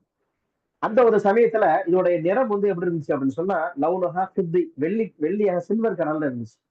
இன்னைக்கு நம்ம இங்க பார்க்கக்கூடிய இந்த குபுத் ஸஹ்ராவுடைய ஒரு கலர் பாத்தீங்கன்னா தஹபியா இருக்குது. எவ்வாறு இறைத்தூதர் ஸல்லல்லாஹு அலைஹி வஸல்லம் அவர்களுடைய முபாரக்கான அந்த ஹுஜ்ராவில் மேல வந்து ஒரு டூம் இருக்கு பச்சை கலர்ல, இல்லையா? இன்ஷா அல்லாஹ் வேறு சந்தர்ப்பங்கள்ல நாம் அதோடைய பின் வரலாறுகளையும் நாம் பார்ப்போம். கூடுதலாக தகவல் வேணும்னு சொன்னா நமது புத்தகம் தவறான வாதங்களும் தெளிவான மறுப்புகளும் என்ற புத்தகத்துல நம்ம பார்க்கலாம். இதுக்கு நிறைய கருத்துக்களும் வரலாற்று பின்னணிகளும் மார்க்க விஷயங்களும் சொல்லி இருக்கிறோம். இறைத்தூதர் ஸல்லல்லாஹு அலைஹி வஸல்லம் கபருக்கு மேல இருக்கக்கூடிய அந்த டூம் இருக்கிறது, அதுவும் பல கலர்கள்ல மாறி இருக்கிறது. இப்ப நான் பார்த்துக்கிட்டு இருக்கக்கூடிய இந்த பச்சை நிறம் சமீபமாக வந்த ஒரு கலர் தான் ஒழிய அது மார்க்கத்தின் ஒரு அடையாளமோ அல்லது இஸ்லாம் நமக்கு வழிகாட்டக்கூடிய ஒரு அடிப்படையான ஒரு ஒரு அசாசோ கிடையாது என்பதை நாம் இங்கு சொல்ல கடமைப்பட்டிருக்கின்றோம். கண்ணியமானவர்களே, இப்ப இந்த தாவுன் அம்வாஸ் வந்து மிகவும் கடுமையாக பரவியது என்பதை நாம் பார்க்கின்றோம். அதில் பலர்கள் பலியானார்கள். குறிப்பாக அபு உபைதா பின் ஜர்ராஹ் ரலியல்லாஹு அன்ஹு அவர்கள், பல சஹாபாக்கள் அந்த ஒரு காலராவிலே அவர்கள் ஷஹாதத்தை அடைந்திருக்கிறார் என்பதை நாம் பார்க்கிறோம். அடுத்து நாம் தொடர்ந்து இந்த கியாமத்துல அடையாளங்களை பார்க்கும் பொழுது துஹூருல் ஃபித்ன், ஃபித்னாக்கள் வெளிவரும். வமினல் ஃபித்ன் அல்லதி ஹதஸத் ஃபீ அவாயிலி அஹ்தில் இஸ்லாம் மக்துல் உஸ்மான் ரலியல்லாஹு அன்ஹு. உஸ்மான் ரலியல்லாஹு அன்ஹு கொல்லப்பட்ட மிகப்பெரிய ஒரு ஃபித்னா. இப்ப இறை தூதர் ஸல்லல்லாஹு அலைஹி வஸல்லம் காலத்துக்கு பின்னாடி ஸல்லல்லாஹு அலைஹி வஸல்லம் சொன்னாங்க இல்லைங்களா, நான் கைருல் குரூன், சிறந்த பொற்காலங்கள், சும்மல்லதீன யலூனஹும் சும்மல்லதீன யலூனஹும் சொல்லி ஸல்லல்லாஹு அலைஹி வஸல்லம் 3 தடவை சொல்லுவாங்க. எனது காலம், அதுக்கடுத்த காலம், அதுக்கடுத்த காலம்னு சொல்லுவாங்க. அறிஞர்கள் இதை வந்து ஹிஜ்ரி 220 வரை என்று தெளிவாக குறிப்பிடுகின்றார்கள். சில பேர் முன்பின் சொல்லியிருக்கிறாங்க. நம்ம வந்து 300 ஆண்டு காலம், எனவே ஒரு நூற்றாண்டுன்னு சொன்னா ஒரு கரண், ஒரு சென்சுரினா 100 வருடங்கள் தானே. அந்த அடிப்படையில் நம்ம 300 கணக்கிட முடியாது. ஒரு மனிதர் சராசரியாக வாழும் காலம் 60 to 70 அந்த அடிப்படையில். இப்ப அந்த சமயங்களில் நடந்த ஃபித்னாக்கள் அதுவும் நாம் பார்க்கிறோம். குறிப்பாக உஸ்மான் ரலியல்லாஹு கொல்லப்பட்ட பிறகு ஏற்பட்ட பிரச்சனைகள், சஹாபாக்கள் மத்தியில் நிகழ்ந்த அந்த சர்ச்சைகள் இருக்கிறது. அதை நாம் சஹாபாக்கள் நீதமானவர்கள், அதாவது சஹாபாக்கள் பாவமற்றவர்கள் நம்ம ஷியாக்களை போல சொல்லல, மாசூமின்கள்னு சொல்லல. எப்படி தங்களுடைய இமாம்கள் அவங்க மாசூம், பாவம் மன்னிக்கப்பட்டவர்கள், பாவத்திலிருந்து பாதுகாக்கப்பட்டவர்கள், எப்படி இறை தூதர்கள் நபிமார்கள் பாவத்திலிருந்து மன்னிக்கப்பட்டிருக்கிறார்களோ, பாதுகாக்கப்பட்டிருக்கிறார்களோ, அதே போன்றவர்கள் என்று சொல்கின்றார்களே, அப்படி நம்ம சொல்லல. மனிதர்கள் என்றாலே எல்லாருமே பாவம் செய்யக்கூடியவர்கள் தான். ஆனால் சஹாபாக்கள் நீதமானவர்கள், அவர்களை பற்றி பேசுவதற்கும் அவர்களை குறை சொல்வதற்கும் அஹ்லுல் சுன்னத் ஜமாத் எந்த விதமான முகாந்திரம் நமக்கு தரல. எனவே அவனுடைய அந்த சர்ச்சைகள் அந்த பிரச்சனைகள் அவனுக்கு மறுமையில் அல்லாஹ் சுப்ஹானஹு வ தஆலா தீர்ப்பு வழங்குவான். எனவே ஒவ்வொருத்தரும் நீதத்தை முன்வைத்துதான் அவர்கள் போர் செய்தார்கள் என்பதை நாம் பார்க்கின்றோம். உஸ்மான் ரலியல்லாஹு அன்ஹு அவர்களுடைய அந்த மரணத்திலே ஏற்பட்ட அந்த பிரச்சனைகளுக்கு நீதத்தை தர வேண்டும் என்று முஆவியா இப்னு அபி சுஃப்யான் ரலியல்லாஹு அன்ஹு காத்திபுல் வஹியை எழுதியவர்கள் அவர்கள் முன் வந்தார்கள். அலி ரலியல்லாஹு அன்ஹு அவர்கள் தங்களுடைய பதவி காலங்களை, அதாவது பதவியை ஏற்ற பின்பு முறையாக செய்வோம் என்று சொன்னார்கள். முஆவியா இப்னு அபி சுஃப்யான் ரலியல்லாஹு அன்ஹு அவர்கள் இல்லை, முதலிலே இதுக்கு ஒரு முடிவை எடுத்து விட்டுத்தான் செய்ய வேண்டும். இதுதான். மற்றபடி இந்த ஷியாக்கள் சொல்வதை போன்று முஆவியா இப்னு அபி சுஃப்யான் ரலியல்லாஹு அன்ஹு அவர்கள் ஆட்சியை விரும்பி அவர்கள் அல்லாஹ்வின் தூதர் ஸல்லல்லாஹு அலைஹி வஸல்லம் மருமகனாகிய 4வது கலீஃபாகிய அலி ரலியல்லாஹு அன்ஹு கர்ரமல்லாஹு வஜ்ஹு அவர்களை கொச்சைப்படுத்தவில்லை. இதை நம்ம தெளிவா புரிஞ்சுக்கணும். 2 பேருமே சஹாபாக்கள். எனவே எந்தெந்த சஹாபாக்களை நபி ஸல்லல்லாஹு அலைஹி வஸல்லம் அவர்கள் உலகத்திலே சுப செய்தி சொன்னாங்களோ சுவனத்திற்கு, இவர்களை நாம் எப்படி குறை சொல்ல முடியும்? ரொம்ப கவனமாக இருக்க வேண்டும். எனவே இதற்கு அடிப்படையாக தேவையான இஸ்லாமிய கொள்கை. இன்னைக்கு இந்த இஸ்லாமிய கொள்கை என்பது கவனம் இல்லாமல் விடப்பட்டிருக்கிறது சமூகத்துல. இஸ்லாம் 2 விதமான அடிப்படையான விஷயங்கள் கவனம் செலுத்துகிறது. ஒண்ணு உசூல், இன்னொன்னு ஃபுரு. ஒண்ணு அடிப்படையான வேறு போன்ற விஷயம் இஸ்லாமிய கொள்கை சித்தாந்தங்கள், இன்னொன்று அதுல இருந்து வரக்கூடிய கிளைகள். இதுல எதுக்கு அதிகமான வெயிட்டேஜ் கொடுக்கணும், எதுக்கு அதிகமான ஒரு முக்கியத்துவம் அளிக்க வேண்டும், எதை கொஞ்சம் தளர்ச்சியடைகள் வைக்க வேண்டும் என்று இஸ்லாம் தெளிவா சொல்லுகின்றது. உசூல் என்று சொல்லக்கூடிய அகைதாவில் நாம் நெகிழ்வுத்தன்மையோடு இருக்க முடியாது, சமரசம் செய்ய முடியாது, தெளிவாக இருக்க வேண்டும். அஹ்லு சுன்னாக்கள் மிக தெளிவாக நமது முன்னோர்கள் இருந்தார்கள். சஹாபாக்கள், தாபியன்கள், தபா தாபியன்கள், அந்த ஒரு வழியில வந்த சத்திய சிந்தனையில் உள்ள இமாம்கள், இவர்கள் எல்லாருமே பாத்தீங்கன்னு சொன்னா அவன் சொன்னதெல்லாம் என்ன அப்படின்னு சொன்னா ஒரே விஷயம்தான். குர்ஆன் சுன்னாவின் அடிப்படையில் வாழ்க்கையை அமைத்துக் கொள்வது, அதை சஹாபாக்களின் சிந்தனையில் விளக்கத்தில் நின்று விளங்குவது, இதுதான். இப்ப இந்த அடிப்படையில நம்ம இஸ்லாமிய கொள்கைகளை நாம் உரசி பார்க்கும் பொழுது உரைக்கல்லாக குர்ஆன் சுன்னாவை மட்டும்தான் நாம் பயன்படுத்த வேண்டும் என்பதை நாம் இங்கு தெரிந்து தெளிவாக சொல்கின்றோம். எனவே மற்ற சித்தாந்தங்களை, மற்ற தத்துவங்களை, மற்ற கொள்கைகளை நாம் வைத்து நாம் இஸ்லாமிய விழுமியங்களை, இஸ்லாமிய கொள்கைகளை நாம் நிறுத்து பார்த்தோம் என்று சொன்னால் அங்கதான் வழிகேடும் பிரச்சனையும் வருது. அப்படி வழிகேட்டில் சென்ற கூட்டங்கள் முஅ்தஸிலாக்கள், ஜஹமியாக்கள், கதிரியாக்கள், ஜபரியாக்கள் என்று அடுக்கிக் கொண்டே போகலாம். மாணவர்களாகிய தங்களுக்கு நன்றாக தெரியும், மற்ற சகோதரர்களுக்கும் தெரியும். எனவே இதுல நம்ம இஸ்லாமிய கொள்கை என்ன, ஈமானு பில்லா, மலாயிகா, குதுபி ருசுலிஹி, இதை போன்ற இந்த 6 இஸ்லாமிய அடிப்படையான இந்த சித்தாந்தங்களை நாம் ஈமான் கொள்வதில் மிக தெளிவாக இருக்க வேண்டும். இதுல எந்த விதமான சமரசம் யாரும் செய்ய முடியாது. இதுல ஏதாவது குறைகள் இருந்தா இஸ்லாத்தை விட்டே குரூஜ் மினல் மில்லா என்று சொல்லுகின்றார்கள் நமது சங்கையான அஹ்லு சுன்னத் ஜமாத்துடைய அறிஞர் பெருமக்கள். இன்னொன்றுக்கு ஃபுரு மசாயில்கள், மார்க்க சட்டங்கள். மார்க்க சட்டங்கள்ல பலவிதமான கருத்து வேறுபாடு இருப்பதற்கு இம்கானியாத்துகள், இடம்பாடுகள் இருக்கின்றன. எனவேதான் நாம் பார்க்கின்றோம் பல மதாஹிபுல் ஃபிக்ஹியா உருவானது. ஒவ்வொரு இமாம்களும் இஜ்திஹாத் செய்தார்கள். அந்த அடிப்படையில் குர்ஆன் சுன்னாவை, குர்ஆன் சுன்னா என்ற 2 பழங்களை பிழிந்தால் வரக்கூடிய சாடுதான் இந்த ஃபிக்ஹ். எனவே இதுல ஒரு நெகிழ்வுத்தன்மையோடு ஒரு பிளெக்சிபிலிட்டியா இருப்பது தவறு இல்லை. ஆனா சமூகம் அப்படியே ஆப்போசிட்டா போச்சு. இந்த 2வது கேட்டகரிக்கு ரொம்ப அதிகமான முக்கியத்துவம் கொடுத்து ஃபர்ஸ்ட் கேட்டகரியை கோட்டை விட்டாங்க. எனவே அன்பான சகோதரர்களே, நாம் இந்த பிரச்சனைகளை, சமகால பிரச்சனைகளை நாம் முறையாக விளங்கிக் கொள்ள வேண்டும் என்று சொன்னால் நம்ம அகீதா, இஸ்லாமிய சித்தாந்தம், கொள்கை என்ற விஷயத்தை நாம் சரி செய்தால் தான் விளங்க முடியும். ஆனால் அன்பானவர்களே, அதே போன்று அடுத்த ஒரு அடையாளம் சொன்னா புஹூரு நாருல் ஹிஜாஸ், ஹிஜாஸ்ல ஒரு நெருப்பு வரும், அது வெளிப்படும் என்று பார்க்கிறோம். இது கர்ன் சாபியில் ஹிஜ்ரியில் நடந்து முடிஞ்சிருச்சு, 7ஆம் நூற்றாண்டிலேயே நடந்து முடிஞ்சிருச்சு. ஷேக் இஸ்லாம் இப்னு தைமியா ரஹிமஹுல்லாஹ் அவர்கள், அதே போன்று அபுல் ஃபர்ஜ் அல் ஜௌசி, இப்னு கைம் அல் ஜௌசியா, இப்னு ரஜப் அல் ஹம்பலி போன்ற அறிஞர்களுக்கும் காலங்களிலே இது நடந்தது என்பதை நாம் பார்க்கின்றோம். 654 போன்ற நூற்றாண்டுகளே இது நடந்திருக்கு, 7ஆம் நூற்றாண்டுல. அதே போல தியாஉல் அமானா மின் மதாஹிர் ததீஇல் அமானா இஸ்னாத் உமூர் الناس الى غير اهلها القادرين على تسئيلها, அமானித மோசடிகள், அதே போன்று பொறுப்புக்கு தகுதி இல்லாதவர்கள் பொறுப்புக்கு வருவது, இதே போன்ற எல்லா கியாமத்தின் அடையாளம் நாம் பார்த்து கொண்டிருக்கின்றோம். அடுத்ததாக கப்துல் இல்ம் வ புஹூருல் ஜஹல், இல்ம் இருக்கிறதே அது உயர்த்தப்பட்டு அறியாமை என்று பரவுதல் இன்னைக்கு நம்ம பார்க்கிறோம். சமூகத்துல நிறைய கருத்து வேறுபாடுகள் எக்கச்சக்கமாக பிறை விஷயத்திலையும் சரி, ஒவ்வொரு இபாதாத்துகளையும் இப்ப சமூகம் எதுக்கு வெயிட் கொடுக்கணுமோ அதுக்கு கொடுக்காம எல்லாத்துக்கும் பேச ஆரம்பிச்சனாலதான் வந்து பிரச்சனை. அதுக்கு அடிப்படை என்ன? சமூகம் மார்க்க கல்வியை முறையாக கற்றுக்கொள்ள வேண்டும், குறிப்பாக அரபு மொழியில் கற்றுக்கொள்ள வேண்டும். இன்னைக்கு எத்தனையோ இயக்கங்களை பார்க்கிறோம், அரபு மொழியெல்லாம் தேவையில்லை, அதை பாண்டித்துவம் பெற தேவையில்லை என்று சொல்லுகிறார்கள். அதனாலதான் அந்த இயக்கங்கள் 1, 2ஆக 3ஆக இன்னைக்கு 10ஆக உடைந்து கொண்டே செல்லுகின்றன.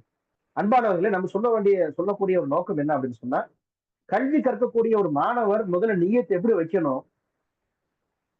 பொதுவாக ஒரு இறை நம்பிக்கையாளர் மார்க்க கல்வியை கத்துக்கணும்னா எந்த ஒரு நியத்துல போகணும் அப்படின்னு சொன்னா, அவர் மார்க்க கல்வியை கற்று தன்னில் இருக்கக்கூடிய ஒரு அறியாமையை அகற்றி பிறருக்கும் அந்த அறியாமையை போக்குவதற்கு முயற்சி செய்து அழைப்பு பணியை செய்ய வேண்டும். இதுதான் நோக்கம். இன்னைக்கு வந்து கல்வியே தெரியாத, மார்க்க கல்வி அறவே தெரியாத, 1-2 ஹதீஸ்களை, ஒரு சில வசனங்களை உள்வாங்கி கொண்டு மணிக்கணக்கில் பயான் பண்ணக்கூடிய இந்த ஜாகில்களை நாம் நிறைய பார்க்கிறோம். அவர்களுக்கு சுத்தமாக ஞானமே இல்லை. ஆனா மக்கள் அவர்களை தங்களுடைய அறிஞர்களாக, இமாம்களாக கொண்டிருக்கின்றார்கள். பேச வேண்டியவர்கள் இன்று பேசுவதற்கு ஒரு வாய்ப்புகளும் இல்லை. சமூகத்தில் அப்படிதான் இருக்குது.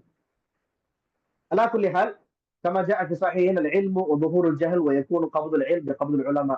எனவேதான் நாம் பார்க்கிறோம், அறிஞர்கள் மரணத்தை நாம் பார்க்கிறோம், கடுமையாக இருக்கிறது. 2000 மில்லினியம் வருவதற்கு முன்பாக ஷேக் நாசிருதீன் அல்பானி ரஹிமஹுல்லா, அபுல் ஹசன் நதீவி ரஹிமஹுல்லா, ஷேக் இப்னு பாஸ், ஷேக் சாலிஹ் உஸைமின் போன்ற பல அறிஞர்கள் வஃபாத்தை நம்ம பார்க்கிறோம். அதே போன்று இப்ப சமீபமாக ஷேக் அல் ஹுவைனி ரஹிமஹுல்லா அவர்கள், அபு இஸ்ஹாக் அல் ஹுவைனி போன்ற பல அறிஞர்கள், இன்னும் இந்தியாவில் பல அறிஞர்கள் வஃபாத்துடைய செய்தி நம்ம பார்க்கின்றோம். அறிஞர்கள் மரணிப்பது என்பது உண்மையாகவே அவர்களோட அந்த கல்வியும் உயர்த்தப்படுகிறது. இன்னைக்கு ஒரு சின்ன ஒரு விஷயம்தான், இன்னைக்கு எல்லா புத்தகங்களையும் எழுதப்பட்டிருக்கு தெளிவாக. மார்க்க விஷயங்கள் இன்னைக்கு சமூக வலைதளங்களை மிக தெளிவாக கிறிஸ்டல் கிளியரா சொல்லப்பட்டிருக்கிறது. இருந்தாலும் ஏன் இன்னைக்கு பிரச்சனைகள், குழப்பங்கள், கேள்விக்கு மேல கேள்வி அப்படின்னா, யாருமே வந்து மார்க்கத்தை தெளிவாக விளங்கணும்ன்ற எண்ணமே இல்லை. தன்னிடத்துல என்ன இருக்கோ சரக்கு அதை மற்றவங்க தலையில புகுத்தணும், திணிக்கணும். இதுதான் இன்னைக்கு நடக்குது. தன்கிட்ட இருக்கக்கூடிய இந்த மார்க்க கல்வி முறையானதா, சரியானதா, அல்லாஹ் ரசூல் சொன்னார்களா, அதை சத்திய சகாபாக்கள் எப்படி விளக்கினார்கள் என்ற எந்த விதமான ஒரு உணர்வும் ஒரு அக்கறையும் இல்லாமல் முறைகேடாக ஒரு சில நபர்களிடமிருந்து அல்லது ஒரு சில இயக்கங்களிடமிருந்து கற்றுக்கொண்ட அந்த இயக்க வெறிதான் இன்று இவ்வளவு குழப்பங்களுக்கும் காரணம் என்பதை நாம் ஏற்றுக்கொள்ள வேண்டும். இது கசப்பான உண்மை. எனவே நாம் கல்வியை கற்பதில் அதிகமாக கவனம் செலுத்தணும். அறிஞர் அகமது சையீத் ஹஃபிதஹுல்லா அவர்கள் ஒரு முன்னுதாரணமான ஒரு அறிஞர். 35 வயசுக்கு உரியவர்கள் தான், அதிகமான வயசும் கிடையாது. சவுதி அரேபியாவில் மதீனாவில் பிறந்தவர்கள். அல்ஹம்துலில்லாஹ் இதுவரைக்கும் 50 60 புத்தகங்கள் அவர்கள் எழுதியிருக்கிறார்கள். துருக்கியில இன்று அவர்கள் 1.5 லட்சத்துக்கும் அதிகமான மாணவர்கள், அதாவது வாலிபர்கள், யாரெல்லாம் எல்ஜிபிடி கம்யூனிட்டியிலும் என்னும் போதைக்கும் அடிமையாக இருந்து தங்கள் வாழ்க்கையை நாசம் செய்தார்களோ அவர்களை சீர்திருத்தி சிறந்த மார்க்க கல்வியுடையவர்களாக, மார்க்க அறிஞர்களாக, அழைப்பாளர்களாக ஆக்கி இன்னைக்கு மிகப்பெரிய ஒரு சமூக சேவை செய்து கொண்டிருக்கிறாங்க. அவங்க சொல்லக்கூடிய அடிப்படை என்னன்னு கேட்டீங்கன்னா, முஸ்லிஹீன் தான். அழைப்பாளர்களும் இன்னும் சீர்திருத்தவாதிகளும் தான் சமூகத்துக்கு தேவை. உலமாக்கள் இன்னைக்கு நிறைய ஆயிட்டாங்க அல்ஹம்துலில்லாஹ். எனவே மார்க்க அறிஞர்கள் எந்த அளவுக்கு முக்கியமோ அதை விட முக்கியம் இந்த சமூகத்திற்கு சீர்திருத்தவாதிகளும் அழைப்பாளர்களும் தான். பாமக்கள் வேறு, சீர்திருத்தவாதிகள் அழைப்பாளர் வேறுலாம் கிடையாது. எல்லாம் ஒரே ஒரு கேட்டகரி தான். நாம் இங்கு கவனத்தை குவிப்பதற்காக, முக்கியத்துவம் அளிப்பதற்காக அழைப்பு பணியை முன்வைத்து நாம் இங்கு குறிப்பிடுகின்றோம். கல்வியோடு உலமாக்கள் இருந்தராம சமூக பிரச்சனைகளையும் அந்த கல்வியோடு நாம் உரசி பார்த்து அதற்குரிய தீர்வை சமூகத்திற்கு தர வேண்டும் என்ற அடிப்படையில் நாம் கூறுகின்றோம். அதே போன்று இமாம் தஹபி ரஹிமஹுல்லாஹ் அவர்கள் குறிப்பிட்டால், இதா வகாஅத்தில் ஃபித்ன், ஃபித்னாக்கள் வந்தால் என்ன நடக்கும் அப்படிங்கிறத சியர் ஆலாம் நுபலா போன்ற புத்தகங்கள்ல அவங்க குறிப்பிடுகின்றார்கள். அப்ப அவங்க சொல்றாங்க, நாம் என்ன செய்ய வேண்டும்? முதல்ல செய்ய வேண்டியது தமசுக்கு பி சுன்னா, சுன்னாவை பற்றி பிடிக்க வேண்டும். இஅ்திஸாம் கிதாபுல்லாஹி வ ரசூலிஹி, அல்லாஹ்வுடைய இந்த வேதத்தையும் இறைத்தூதர் ஸல்லல்லாஹு அலைஹி வஸல்லம் நபிமொழிகளையும் நாம் பற்றி பிடிக்க வேண்டும். அடுத்து வல்சிம் அஸ்ஸிம்த், அமைதியை நாம் கடைபிடிக்க வேண்டும். சும்மா தேவையில்லாததுக்கெல்லாம் பேசுறது. சில பேர் வந்து முகநூல்ல எதுக்கு எழுதுறாங்க, எதுக்கு பேசுறாங்கன்னே தெரியல, எல்லாத்துக்கும் கருத்து சொல்றது. அதை முதல் நிப்பாட்டம். எங்க பேசணும் அங்க பேசணும், மக்களுக்கு எல்லா விஷயத்தையும் கொண்டு போய் என்ன செய்யக்கூடாது, சொல்லக்கூடாது. சில விஷயங்கள் அமைதிதான் சில கேள்விகளுக்கு பதில் அப்படின்ற மாதிரி பொறுத்திருந்து பார்க்கணும். அதே போன்று இறை நம்பிக்கையாளர்களுக்கு அடிப்படையான ஒரு சிஃபத் என்னன்னு கேட்டீங்கன்னு சொன்னா, காது கொடுத்து கேட்பது. எஸ்தமிஉனல் கவுல் என்று அல்லாஹ் திருமறையில குறிப்பிடுகின்றார். அப்பதான் அவங்க என்ன செய்வாங்க, எத்தமிஉன அஹ்சன, அழகான ஒரு விஷயத்தை பின்பற்றுவார்கள் என்று அல்லாஹ் குறிப்பிடுகின்றார். எனவே காது கொடுத்து கேட்கக்கூடிய ஒரு தன்மையே இல்லை. எனக்கு தெரியும், அவனுக்கு எப்படி என்னை விட அதிகம் தெரியுமா என்ற எண்ணம் என்று சமூகத்தில் அதிகமாக இருக்கிறது. வலா தஹுத் ஃபீமா லா யஅனிக், உனக்கு தேவையில்லாத விஷயங்களை நீ நுழையாத அப்படிங்கிறாங்க இமாம் அவர்கள். அதே போன்று ஒமா அஷ்கல அலைக்க ருத்தஹு இலல்லாஹி வ ரசூலிஹி, எதெல்லாம் உனக்கு குழப்பி தருகிறதோ அதை அல்லாஹ்விடம் தூதரும் விட்டு விடு. நமக்கு எதுல தெளிவில்லையோ அதை குர்ஆன் சொன்னாலும் விட்டுறணும். அதுதான் குர்ஆன்ல பல இடங்கள்ல எல்லாம் தெளிவா சொல்லுகின்றான். அதே போன்று வகிஃப் வகுல் அல்லாஹ் வ ரசூலுஹு அலம், எந்தெந்த இடங்கள்லாம் உனக்கு குழப்பம் தெரிகிறதோ அது அல்லாஹ்வும் ரசூலும் தான் அதிகமா இருந்திருக்கிறார் என்ற விஷயத்தை சொல்லு அப்படின்ற கருத்தை வந்து நமக்கு வழிகாட்டுதலாக பித்தன்கள் குழப்பங்கள் நிகழும் பொழுது நான் சொல்லணும். இப்ப இந்த ஈரான் இஸ்ரேலுடைய இந்த அட்டாக்ல எப்படி நம்ம நடந்துகிட்டோங்கிறத இதை நீங்க மேட்ச் பண்ணீங்கன்னா உங்களுக்கு புரியும். அடுத்ததாக நான் பார்த்தோம் என்று சொன்னால், நிறைய குழப்பவாதிகள் நீங்க சமூகத்துல வர்றாங்க. இருக்கிற சொன்னாங்க இல்லையா, பொய்யான தஜ்ஜால்கள் வருவார்கள். நமது கல்லூரியிலும் கூட சமீபமாக காதியானிய சிந்தனையை பற்றி, காதியானியல் யார், அதே போன்று 19 சிந்தனைகள் என்ன என்ற பல கருத்துக்களை அற்புதமாக நமது சித்திகியா கல்லூரியின் மாணவர்கள் பல ஆதாரங்களுடன் முன்வைத்தார்கள். அதை பற்றிய விளக்கங்களும் நாம் இன்ஷா அல்லாஹ் யூடியூப்ல பதிவு செய்வோம் இன்ஷா அல்லாஹ். இப்ப மிர்சா அஹமத் குலாம் காதியானி, அதே போன்று அப்துல் பஹா, மிர்சா மஸ்ரூர் அகமது போன்ற பல பொய் தஜ்ஜால்கள் வந்துட்டாங்க. என்ன சில சொன்னாங்க, தஜ்ஜால் வருவான், மசீஹ் ஈசா அலைஹிஸ்ஸலாம் வருவார்கள், அதே போன்று மஹதி அலைஹிஸ்ஸலாம் வருவார்கள் என்ற இந்த சுப செய்தியை அவங்க எப்படி வழங்கிட்டாங்க, நான் தான் அந்த தூதுவர், நான் தான் அந்த ஈசா, நான் தான் அந்த இறுதி தூதர் என்று சொல்லக்கூடிய பல பொய்யர்கள் வந்துட்டாங்க. அதை பத்தி நீங்க வரலாறு புத்தகங்கள் நீங்க அதிகமா பார்த்துக்கலாம். குறிப்பாக அப்துல்லா இப்னு அம்ர் ரலியல்லாஹு அன்ஹு அறிவிக்கக்கூடிய ஒரு அறிவிப்பு ஸல்லல்லாஹு அலைஹி வஸல்லம் அவர்கள் சொல்கின்றார்கள், இன்னல்லாஹ லா யக்பிதுல் இல்ம இன்திஸாஅன் யன்தஸிஉ மினன் நாஸி வலாக்கின் யக்பிதுல் இல்ம பிகப்தில் உலமா ஹத்தா இதா லம் யத்ருக ஆலிமன் இத்தகத الناس رؤوسا جهالا فسئلوا فافتوا بغير علم فضلوا وأضلوا என்ற நபிமொழிகளை நாம் பார்க்கின்றோம். நாம் மேல சொன்ன அந்த கருத்துக்கு ஆதாரமாக வலுவூட்டக்கூடியதாக நபிமொழி இருக்கின்றது. கல்வி இருக்கிறதே அது மக்களிடத்திலிருந்து அது பிடுங்கப்படும், உயர்த்தப்படும். அதே போன்று ஜாகில் உருவாகுவார்கள், கேள்வி கேட்கப்படும், எந்த விதமான ஞானமும் இல்லாமல் பதில் சொல்லப்படும். எனவே அவர்களும் வழி கெட்டவர்களாக, மற்றவர்கள் வழி கெடுத்தவர்களாக அவர்கள் ஆகுவார்கள் என்ற சஹீஹ் முஸ்லிம் புகார்ல இருக்கக்கூடிய விவாதத்தை நாம் பார்க்கின்றோம்.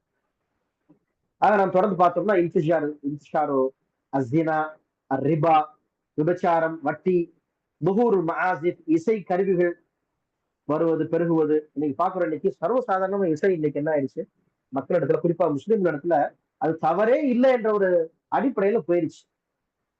குறிப்பாக மூவிகள், அதே போன்ற பாட்டுகளை சத்தமாக வைத்துக் கொண்டு வீட்டுல பக்கத்துல வந்து முஸ்லீம்கள் வாழ்கின்றார்களே என்ற எண்ணங்கள் கூட இல்லை சக முஸ்லீம்களுக்கு. நான் முஸ்லீம் விட்டவங்க செய்யறாங்கன்னா அவங்களுக்கு விளக்கம் கிடையாது. ஏன்னா அவங்களுக்கு இந்த துனியா வந்து ஜன்னத்து, நமக்கு அப்படி இல்லையே, ஹராம் ஹரால் இருக்கிறது. அதையும் ஆதரித்து மியூசிக்கும் கூடும் என்று சொல்லக்கூடிய சில அறிவுரைகளும் இன்று புத்தகங்கள் எழுத ஆரம்பிச்சிட்டாங்க. இல்ல மியூசிக் எல்லாம் கூடும், அது ஹலாலு, என்ன சொல்றதுன்னு தெரியும். இதெல்லாம் வந்து சமூகத்துடைய ஒரு அவல நிலைகள், கியாமத்துடைய அடையாளங்களை தான் நம்ம பார்க்கிறோம். எனவே வீணைகள், வீணைகள் வருவது, அதாவது இந்த இசைக்கருவிகளை ஆழமாக ஆக்கக்கூடிய ஒரு சூழல் பார்க்கிறோம் நம்ம. இப்ப இன்னைக்கு நம்ம கையில எல்லா கையிலுமே ஸ்மார்ட் போன் இருக்குது. ரொம்ப நம்ம வந்து அல்லாவுக்கு அஞ்சி இதை முறையாக பயன்படுத்த வேண்டும். உண்மையாகவே இந்த சமூக வலைதளங்களா இருக்கட்டும், இந்த ஸ்மார்ட் போனா இருக்கட்டும், இதெல்லாம் எப்படின்னு சொன்னா ஒரு கூர்மையான கத்தி. இதை நாம் முறையாக சரியாக நம்ம என்ன செய்யலாம், ஒரு ஆப்டிமிசமாக நாம் பயன்படுத்தலாம், பெசிமிசமாக பயன்படுத்தலாம், ஈஜாபியாக பயன்படுத்தலாம், சல்பியாக பயன்படுத்தலாம், நேர்மறையாக பயன்படுத்தலாம், எதிர்மறையாக பயன்படுத்தலாம். அது பயன்படுத்துவதை பொறுத்து இருக்கு. எப்படி இருக்கு சொல்லம் அவர்களிடத்தில் இருந்த சைத்தான் அடிபணிந்து விட்டான், முஸ்லீமாகி விட்டான் சொல்லி வருது இல்லைங்களா? அந்த அடிப்படையில் நாம் பார்த்தோம் என்று சொன்னால் இந்த 1 செகண்ட் இருந்து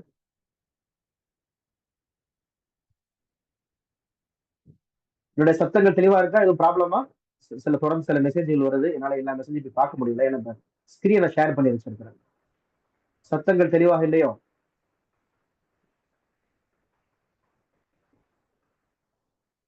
அன்பானவர்களே, صوت واضح. طيب طيب لأن الرسائل كثيرة تأتي إلي لا أدري. طيب அடுத்து கத்ரத்து ஷுர்புல் ஹம்ர், மது குடித்தல் அதிகமாகுவது, இதெல்லாம் நம்ம பார்க்கிறோம். தததாவுல் ரிஆ அஷாத் ஃபில் புனியான், ஆடு மேய்ப்பவர்கள் இருக்கிறார்களே, இவர்கள் வந்து மிகப்பெரிய கட்டிடங்களை கட்டக்கூடியவர்களாக ஆகுவார்கள். நீங்க பார்க்குற நம்ம அரபுகள் இன்னைக்கு ஸ்கை ஸ்கிராப்பர்ஸ், நாத்திஹாத்து சஹாபுகளை உருவாக்கி இன்னைக்கு அரபு நாடுகள்ல நீண்ட நீண்ட கோபுரங்களை கட்டியிருக்கிறாங்கன்னு பார்க்கணும். இன்ஷா அல்லாஹ் இப்ப இந்த விஷயங்கள்லாம் இருக்கிறது. குறிப்பாக ஸல்லல்லாஹு அலைஹி வஸல்லம் சொல்றாங்க பாருங்க, சஹீஹ் புகாரில் வரக்கூடிய ஒரு நபிமொழி, ليكونن من أمتي أقوام يستحلون الحر والحرير والخمر والمعازف. தெளிவான ஹதீஸ். அதாவது தெளிவாக ஸல்லல்லாஹு அலைஹி வஸல்லம் இசை கேட்க வேணாம்னு சொன்னாங்களா அப்படின்ற கேள்வியெல்லாம் எழுப்பக்கூடிய பல குழப்பங்கள் தரக்கூடிய புத்தகங்கள்லாம் இன்னைக்கு அரபு மொழியிலே வந்துருச்சு. பல பேர் சொல்ல விரும்பல, சில அறிஞர்கள் மிகவும் மார்க்க சிந்தனை உடைய, மார்க்கில் அக்கறை உடைய பல அறிஞர்கள் கூட சப்போர்ட் பண்ணி நிறைய கிதாபுகள் எழுதியிருக்கிறாங்க.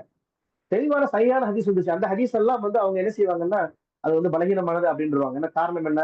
அவர்களுடைய அந்த சிந்தனை ஹராம ஹலால் ஆக்கணும், அதுக்கு எல்லா எல்லா எல்லா சிந்தனையும் ஷைத்தான் மனசுல போடுறோம். ஆனா இந்த ஹதீஸ், புகார்ல இருக்கக்கூடிய ஹதீஸ் என்ன சொல்லுவாங்க?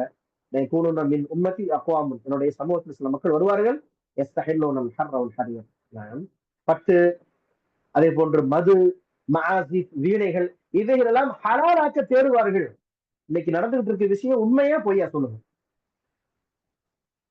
எனவே அன்பானவர்களே, இவைகளெல்லாம் நாம் கண்டிப்பாக சீர்தூக்கி பார்க்க வேண்டும். அப்ப நம்ம வந்து முறையாக முஸ்லிம்களாக வாழாத பொழுது, இறையச்சத்தோடு நாம் வாழாத பொழுது நடக்கக்கூடிய பித்தனாக்கள், அல்லாஹ் நமக்கு ஏன் இப்படி சோதிக்கிறான் என்று நாம் புலம்புவதில் எந்த விதமான நியாயமும் கிடையாது என்பதை நான் பார்க்கின்றேன்.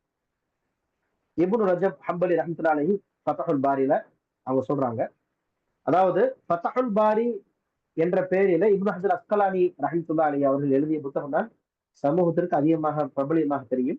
ஆனால் இப்னு ஹஜர் ரஹ்மத்துல்லாஹி அலைஹி ஃபத்ஹுல் பாரி எழுதுவதற்கு முன்பாகவே இப்னு ரஜப் ஹம்பலி ரஹ்மத்துல்லாஹி அலைஹி ஃபத்ஹுல் பாரி எழுதிட்டாங்க. அதுதான் ரொம்ப பிரபலியமா இருந்தது. பின்பு அது அழிந்து போயிருச்சு. அதுக்கப்புறம் இப்னு ஹஜர் ரஹ்மத்துல்லாஹி அலைஹி எழுதினாங்க. அதுல வந்து அவங்க குறிப்பிடுகின்றார்கள், வக்கது ஸஹஹல் அக்பார் நபி ஸல்லல்லாஹு அலைஹி வஸல்லம் பிதம்மி மன் யஸ்தமி அல் கைனாத் ஃபி ஆகிர் ஸமான். கடைசி காலங்கள்ல பாடகிகள், பாட்டு பாடக்கூடிய இந்த பெண்கள் கேட்பார்கள், இதை நபி அவர்கள் சபித்து இழிவாக சொல்லியிருக்கிறார்கள் என்று நிறைய ஹதீஸ் வந்திருக்கிறாங்க. வஹுவ இஷாரத்துன் இலா தஹரீம் சிமா அல் ஆலாஃப் அல் மலாஹி அல் மௌகூதா அனில் ஆஜிம். இன்னைக்கு இந்த அரபு அல்லாதவர்கள் இடத்திலிருந்து வந்த இந்த கலைகள், இந்த இசைகள் இருக்கிறது, இவைகள்லாம் வந்து கூடும் அப்படின்னு அவங்க பேசிட்டு இருக்கிறாங்கன்னா, இதெல்லாம் ஹராம் என்பதற்கு பல இஷாராக்களை தெளிவாக சொல்கிறது என்று அறிஞர்கள் குறிப்பிடுகின்றார்கள். பாருங்க எப்படி இருக்கிறாங்க. ருஆத்துல் கனமாக இருந்த அரபுகள் இன்று முன் கோபுரங்கள் இன்னைக்கு கட்டிருக்கிறார்கள். நாத்திஹாத்து ஸிஹாப் என்று சொல்லுகின்றோம். பாருங்க எவ்வளவு உயரமான கோபுரங்கள் இருக்கு அப்படின்றத நான் பார்க்கிறோம். குறிப்பாக புர்ஜ் கலீஃபா இருக்குது.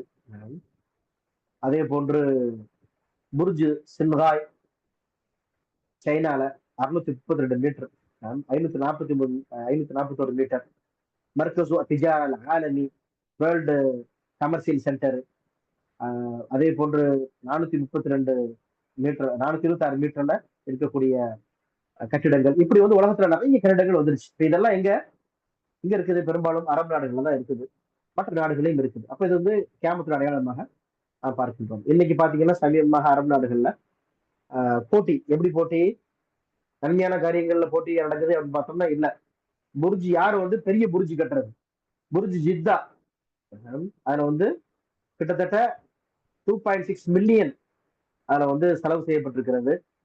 252 டவர் இருக்குது, மேல வந்து ஃப்ளோர்ஸ் இருக்குது. புர்ஜ் கலிஃபா துபாயில இருக்குது, இது சவுதி அரேபியால இருக்குது. புர்ஜ் ஜித்தா அதை விட அது பெருசா கட்டுறான். இதுதான் போட்டி நடந்துகிட்டு இருக்கு. அதனால சொல்ல வரேன் நான், அல்லாதான் அந்த உம்மத்தை பாதுகாக்கணும். இப்படி நம்ம தொடர்ந்து பார்க்கலாம். கஸ்ரத்துல் கத்ல், அதிகமாக கொலைகள் நடக்கும். கஸ்ரத்துல் ஜலாசில், அதிகமாக நம்ம வந்து எர்த்குவைக் பார்க்கிறோம். இன்னைக்கு நம்ம புகூர் அல் ஹஸ்ஃப் வல் மஸ்ஹ் வல் கத்ஃப். ஹஸ்ஃப் மஸ்ஹ் கத்ஃப் இதெல்லாம் அல்லாஹ்வுடைய மிகப்பெரிய ஒரு அதாபு, உருமாற்றம், இன்னும் பூமி விழுங்கி கொள்ளுதல், வானத்திலிருந்து வரக்கூடிய அழிவுகள், நட்சத்திரங்கள் மோதுறது போன்றது, இது போன்ற பல விஷயங்களை பாக்குறோம் இன்னைக்கு. அது மாதிரி புகூருல் காசியாத்துல ஆரியாத், பெண்கள் அரைகுறையாக நிர்வாணமாக ஆஃப் நியூடாக அவர் உடை அணிவது, இதையெல்லாம் பாக்குறோம் நம்ம. இப்ப கசரத்து ஜலாஜில் நம்ம பாக்குறோம், சிலாரிஸ் நம்ம சம்பந்தமாக சொல்றாங்க, லா தகுமு ஸாஅ ஹத்தா யுக்பதல் இல்மு வ தக்ஸுரு அஸ்ஸலாஜில். இல்மு இருக்குது, அது உயர்த்தப்படும். அதே போன்று நிறைய ஜலாஜில்கள் நடக்கும், எர்த்குவேக்ஸ் நடக்கும். அந்த பூமியின் அதிர்வின் காரணமாக நிறைய உயிர்கள் பலியாகும். அது நடக்காம கியாமத் வராது அப்படிங்கிறாங்க. இப்போ சுனாமி வந்துச்சு நம்ம பாக்குறோம். இன்னும் பல இடங்கள்ல வந்து ஜப்பான்ல, அதே மாதிரி வந்து இந்தோனேஷியால எல்லாம் கடுமை நடந்து கொண்டிருக்கிறது. சஹீஹ் புகார்ல வந்து ஒரு ஹதீஸ் நம்ம பார்க்கிறோம். டாப் 10 லார்ஜஸ்ட் எர்த்குவேக்ஸ் ஹிஸ்டரியில பார்த்தோம்னு சொன்னா நம்ம பார்க்கலாம். கடுமையான முறையில நடந்த விஷயங்கள் நம்ம பார்க்கலாம். அப்புறம் சிதுக்கு ருயா அல் முஃமின், ஒரு முஃமினுடைய கனவு பலிப்பது. கஸ்ரத்து ஷஹாத்து ஸூர் வ கித்மான் ஷஹாதல் ஹக், பொய்யை சொல்றது, சத்தியமான சாட்சியை மறைக்கிறது. கஸ்ரத்து நிசா, பெண்கள் அதிகமாகிறது. ருஜு அருதுல் அரப் முருஜு அன்ஹாரா, அரபுகள் அதாவது காய்ந்து போயிருக்கும் பாலைவனங்கள் இன்னைக்கு சோலைவனங்களாக மாறுவது இன்னைக்கு பாக்குறோம். இன்கிஷாஃப் ஃபுராத் அன் ஜபல் மின் தஹப், ஃபுராத்து, தஜ்லா, டைக்ரீஸ் யூப்ரட்டிஸ் சொல்லக்கூடிய அந்த வற்றாத அந்த ஆறுகள் இருக்குது இல்லையா, அதுல வந்து தங்கம் கண்டுபிடிக்கிறது இன்னைக்கு பெரிய ஒரு கூட்டம் அதை அடைஞ்சிக்கிட்டு இருக்குது கண்டுபிடிக்கிறதுக்கு. கலாமு சிபா ஒல் ஜமாதாத் இன்ஸ், ஹைவான்கள் பேசுவது, ஜாமீதான பொருட்கள், உயிரற்ற பொருட்கள் எல்லாம் பேசுவது, இதெல்லாம் நம்ம பார்க்கிறோம் மனிதர்களோட. கசரத்து ரூம் கிசாலுஹும் முஸ்லிமீன், அதிகமாக கிறிஸ்தவர்கள் அதிகமாக வந்து உலகத்துல பார்க்குற கிறிஸ்தவ உலகம் அதிகமா இருக்குது, முஸ்லிமோட சண்டை இடுவதுன்னு பார்க்கிறோம். அதே மாதிரி ஃபத்தஹுல் குஸ்தன்தீனியா, குஸ்தன்தீனியா கைப்பற்றப்படுவது. குஸ்தன்தீனியாங்கிறது என்ன? கான்ஸ்டான்டினோபிள். கான்ஸ்டான்டினோபிள் தான் இப்ப இருக்கக்கூடிய இஸ்தன்புல் என்று சொல்லக்கூடிய துருக்கியாவுடைய தலைநகரம் இல்லையா. முகமது அல் ஃபாத்திஹ் ரஹ்மத்துல்லாஹ் கைப்பற்றினார்கள். சஹீஹ் புகாரில வரும், ஸல்லல்லாஹு அலைஹி வஸல்லம் சொல்லுவாங்க, நிஅம அல் ஜெய்ஷ், சிறந்த ஒரு படை வரும், அவர்கள் அதை கைப்பற்றுவார்கள் சொல்லி. குஸ்தன்தீனியா தான் வந்து ரோமர்களின், கிறிஸ்தவர்களின் ஒரு கேந்திரமாக இருந்தது. எப்படி வந்து இன்னைக்கு வந்து வாட்டிக்கான் இருக்கும், அது மாதிரி அந்த கிறிஸ்துவ கத்தோலிக்க சபை, ரோமர்களுடைய அந்த அந்த சபை இருக்கிறது, அது வந்து அன்று மிகப்பெரிய ஒரு சாம்ராஜ்யமாக ஒரு அடிப்படையா இருந்துச்சு. அதை வந்து முஸ்லீம்கள் கைப்பற்றினா இன்னைக்கு ஆயா சோஃபியாவுடைய விஷயங்கள்லாம் பார்க்கிறோம். Tayyip Erdogan, Rajab Tayyip Erdogan ஆட்சிக்கு வந்த பிறகுதான் அந்த ஆயா சோஃபியா அப்படிங்கிற அந்த கத்தீட்ரல், அது வந்து சர்ச்சை அறிவிக்கிறதுக்கு வந்த பிறகு அது பள்ளிவாசலாக பரிணாமம் அடைந்தது. அதுல தொழுகை நடக்காம இருந்துச்சு. ஏன்னா வந்து துருக்கியில அந்த காலங்கள்ல வந்து இஸ்லாமிய சிந்தனை அற்ற ஆட்சியாளர்கள் செகுலரிசம், மதத்துக்கும் அரசியலுக்கும் சம்பந்தம் இல்லை என்று சொல்லக்கூடிய மதச்சார்பற்ற சிந்தனைகள் இருந்ததன் காரணமாக அங்க வந்து அது தொழுகை நடக்காம இருந்துச்சு. என்னுடைய குரான் கூறும் தீர்வு என்ற புத்தகத்தில் இதை பற்றி தெளிவாக சொல்லியிருக்கிறேன். கூடுதல் தகவலை அதில் படிச்சுக்கலாம் இன்ஷா அல்லாஹ். அந்த ஒரு ஒரு கத்தீட்ரலை பள்ளிவாசலா மாத்தின பிறகு ஜும்மாக்கள் கூட நடக்காம இருந்துச்சு. அதை ரஜப் தய்யிப் எர்துகான் தான் செஞ்சாரு. ஒரு பள்ளிவாசலுடைய சூழலை கொண்டு வந்தாருன்றதை நம்ம பார்க்கிறோம். இதெல்லாம் பாருங்க, அரபுகளுடைய நிலங்கள் எப்படி இருந்தது முன்னாடி, இன்னைக்கு ஹதீஸ் வந்திருக்கிறது மாதிரி கியாமத்து அடையாளமாக வரக்கூடிய விஷயங்கள் இது. காலியான ஒரு பூமியாக இருந்தவைகள் வறண்ட பாலைவனங்களா இருந்து நீங்க சோலைகளாக மாறிடுச்சு. அதுக்கு ஒரு நல்ல உதாரணம் சொல்லலாம். சவுதி அரேபியாவிலே பாத்தீங்கன்னா தாயிஃப்ல, அதே மாதிரி மேல மேல போனா அப்ஹா, அல்பாஹா, அந்த இடம்லாம் பார்த்தோம்னா இது கொடைக்கானல ஊட்டியான்னு சந்தேகம் வரும். அந்த அளவுக்கு சவுதியில இன்னைக்கு செழிப்பான பூமி. அதே மாதிரி ஒமான் எடுத்துக்குவோம், மஸ்கட்டு, சலாலா, அதெல்லாம் போய் பார்த்தோம்னா எல்லாம் இது வந்து பாலைவனமா என்னன்னு நமக்கு கேள்வியே வரும். இதெல்லாம் வந்து நமக்கு உணர்த்தக்கூடிய ஒரு செய்தி என்ன, இன்று அது எப்படி ஆயிடுச்சு, மரபியோட அடையாளத்தை எடுத்து சொல்லக்கூடிய ஒன்றாக மாறிடுச்சு நம்ம பார்க்கிறோம். சொன்னாங்களே லா தக்கும் முஸாஅ ஹத்தா தஊது அர்துல் அரப் முருஜு அன்ஹாரா அப்படின்றதுக்கு ஒரு உதாரணம் தான் இது. அதே போன்று லுஹூர் அஸ்ஸஹபு ஃபில் ஃபுராத், ஃபுராத் நதியில தங்கம் வெளிப்படுவது, அதுவும் இன்னைக்கு பாக்குறோம். நிறைய அவருடைய செய்திகள் வந்து கொண்டே இருக்கிறது. இப்ப வந்து அஷராத் அலாமா அல் கியாமா அல் குப்ரா, பெரிய அடையாளங்கள் பார்க்கும்போது அதுதான் நம்மளுடைய இந்த அமலுடைய ஒரு அடிப்படையான ஒரு விஷயம். இப்பதான் நம்ம உள்ள வர்றோம். ஏன்னா அடையாளங்கள், பெரிய அடையாளங்கள் சொல்லும் போது அடுத்து சின்ன அடையாளங்கள் என்னன்னு கேட்பீங்க. அதனாலதான் சின்ன அடையாளங்கள் ஒரு சில முக்கியமான விஷயங்கள் நம்ம சொல்லி முடிச்சோம். இப்ப பெரிய அடையாளங்களை நம்ம பார்க்கும் பொழுது அஷராத் அல் குப்ரா ஃபில் குர்ஆன் வ சுன்னா ஸஹீஹா, குர்ஆன்லயும் சுன்னா ஸஹீஹா வந்திருக்கிற விஷயங்கள், அத்துஹான், ஒரு பெரும் ஒரு புகை வரும், அல் அல் அல் ஹுசூஃப் அல் ஹுசூஃபாத் ஸலாஸா, சூரிய சந்திர கிரகணங்கள் நடக்கும், 3 கிரகணங்கள். மசீஹ் தஜ்ஜால், தஜ்ஜாலுடைய ஒரு வருகை ஏற்படும், யாஜூஜ் மாஜூஜுடைய வருகை, குரூஜ் தாப்பா, ஒரு மிருகம் வெளிவரும், அது பேசும் அப்படின்றதெல்லாம் நம்ம பார்க்கிறோம். அல் மஹதி, இமாம் மஹதி அலி இஸ்லாம் வரக்கூடிய விஷயம், நுசூல் ஈசா அலி இஸ்லாம், ஈசா அலி இஸ்லாம் இறங்குவது, துரு ஷம்ஸ் மின் மகரிபிஹா, சூரியன் எப்படி உதிக்கின்றதோ அதுக்கு மாற்றமாக அது மேற்கிலிருந்து உதிக்கக்கூடிய ஒரு விஷயம். அதே போன்று அந்நாரு அல்லத்தி தஹ்ஷுர் அன்னாஸ், மக்களை ஒரு இடத்துல கொண்டு வந்து சேர்க்கக்கூடிய நெருப்பு, இதெல்லாம் நம்ம பார்க்கிறோம். இதெல்லாம் வந்து அஷராத்து அஸ்ஸா அல் குப்ரா ஃபில் குர்ஆன் அல் கரீம் வல் அஹாதீஸ் ஸஹீஹா ஜஸீர். இப்ப இந்த அலாமத்து ஸா அல் குப்ரால நம்ம ஃபோக்கஸ் பண்ண வேண்டிய விஷயம் என்ன அப்படின்னு சொன்னா, இதுல குறிப்பாக லுஹூரு அல் மஹதி, மஹதி இஸ்லாமுடைய ஒரு வருகை. இப்ப தஜ்ஜாலுடைய வருகை, ஈசா அலி இஸ்லாமுடைய வருகை, யாஜூஜ் மாஜூஜ், அதே போன்ற இந்த விஷயங்கள் எல்லாம் ஒரு புறம் வைத்து விடுவோம். ஏன்னா உள்ள போனோம்னா கண்டிப்பாக நேரங்கள் நமக்கு ரொம்ப இதாயிரும். ஷேக் உஸ்மான் ஹமீஸ் அவர்கள் வந்து அத்துஹான் அதில் மஹதி அப்படின்ற தலைப்புல நிறைய யூடியூப்ல பேசியிருக்காங்க, நீங்க பார்த்துக்கொள்ளலாம். அதே போன்று முக்கியமான ஒரு உலகத்தை பிரமிக்க வைக்கக்கூடிய ஒரு அடையாளமாக இருப்பது என்ன சொல்றது, அஸ்ஸீல், சைனாவுடைய அந்த ஒரு செவுரு யாஜூஜ் மாஜூஜ் அவர்கள் கட்டியதாக ஒரு என்ன செய்யறாங்க, கிளப்பி விடுறாங்க. அதுதான் இன்னைக்கு சீன பெருஞ்சோர் அப்படிங்கிறாங்க, உலகத்துடைய அதிசயத்துல ஒரு அதிசயம் அப்படின்னு சொல்லிட்டு. இதை பத்தி ஒரு அறிஞர் எழுதுகிறாங்க, அப்துல் அசீஸ் இப்னு அப்துல் ரஹ்மான் முஸ்லிம் அவர்கள். இப்ப நம்ம உலக அழிவுகள்ல போர்கள் நடந்ததுல இது உள்ள சித்தனாக்களுடைய இந்த விஷயங்கள்லாம் நம்ம பார்க்கிறோம். அதே போன்று எங்கெல்லாம் எர்த்குவேக் நடக்குதோ அவருடைய பின்னணி, இதெல்லாம் நம்ம பார்க்கிறோம். சரி, இப்ப விஷயத்துக்கு வருவோம். நம்ம அஹ்லு சுன்னாவின் பார்வையில் மஹதி அலைஹிஸ்ஸலாம், இப்ப இமாம் மஹதி என்று நாம் சொல்லக்கூடிய அஹ்லு சுன்னத்துல் ஜமாஅ சொல்லக்கூடிய ஒரு சித்தாந்தம் வேறு, ஷியாக்கள் சொல்லக்கூடிய சித்தாந்தங்கள் வேற இருக்குது. அதான் நம்ம இங்க பார்க்கணும். ஷியாக்கள் சொல்லக்கூடிய ஒரு தத்துவம் வந்து அவருடைய ராஃபிதியாக்கள், இஸ்னா அஷரியாக்கள் சொல்லுவது அந்த 12 இமாம்களை அவர்கள் மையப்படுத்தி சொல்கின்றார்கள். அப்படி இஸ்லாத்துல வந்து குறிப்பிட்ட 12 10 அப்படிலாம் எதுவும் கிடையாது. 4 ஹலீஃபாக்கள், அதான் நம்ம ஏற்றுக்கொள்கின்றோம். அலி ரலியல்லாஹு அன்ஹு அவர்களும் அந்த 4 ஹலீஃபாக்கள் ஒருத்தவங்க தான் நம்ம ஏற்றுக்கிறோம். என்ன செய்யலாம், நம்ம அலி ரலியல்லாஹு அன்ஹு அவர்கள் மற்ற ஏரிய சஹாபாக்களை விட சிறந்தவர்கள் நம்ம சொல்லல. இதான் வந்து நமக்கும் ஷியா சித்தாந்தத்துக்கும் ஒரு வித்தியாசம், அடிப்படையான வித்தியாசம். அவர்கள் சொல்வதை போன்று இமாம் மஹதி எப்பொழுது வெளிப்படுவார்களோ, அதாவது ஏற்கனவே பிறந்துட்டாங்க, அவங்க இப்ப வந்து ஒரு டன்னல்ல ஒரு சுரங்க பாதையில போயிருக்கிறாங்க, சின்ன பிள்ளையா போனாங்க, அவங்க இன்னும் திரும்பி வரல.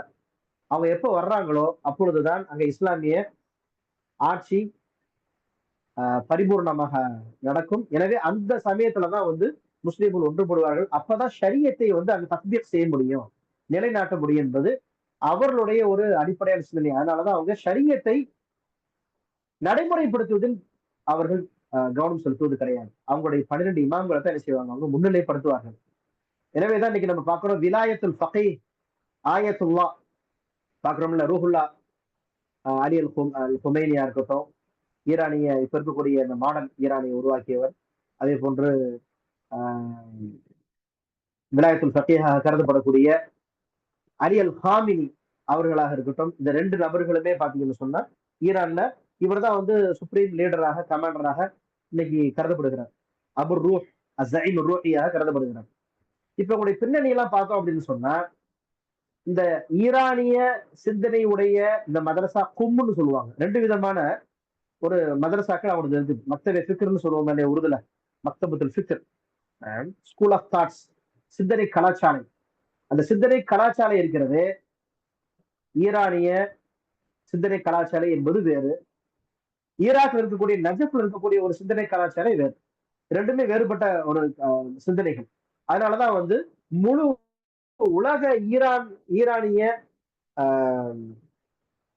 ஷியாக்களுக்கு தலைவர் யாரு அப்படின்னு சொன்னா, விலாயத்துல் ஃபகீஹ் என்று யாராக கருதப்படுகிறாரோ அவர் தான் அப்படிங்கிறாங்க.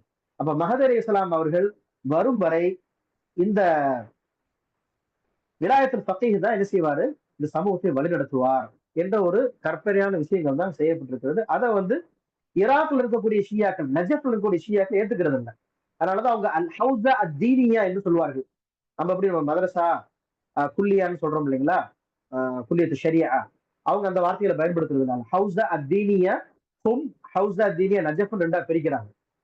இப்ப இதுல வந்து 20 வருஷம் 30 வருஷம் 40 வருஷம் படிக்கிறாங்க, ஆழமாக படிக்கிறாங்க. சாதாரணமா இல்லை, மார்க்கத்தை பத்தி ரொம்ப ஆழமா படிக்கிறாங்க. எதுக்கு அப்படின்னு சொன்னா, எந்த அளவுக்கு தெளிவாக படிக்க முடியுமோ படித்து இஸ்லாத்தின் பெயரில் குழப்பங்களை விளைவிக்கிறார்கள், ஒற்றுமைகளை குலைக்கிறார்கள். அவர்கள் சொல்லக்கூடிய கருத்துக்கள் தான் இஸ்லாம், நாம் சொல்லக்கூடிய அஹ்லு சுன்னாக்கள் சொல்லக்கூடிய கருத்துக்கள் இஸ்லாம் அல்ல என்ற ஒரு பாவனையை ஏற்படுத்துகிறார்கள்.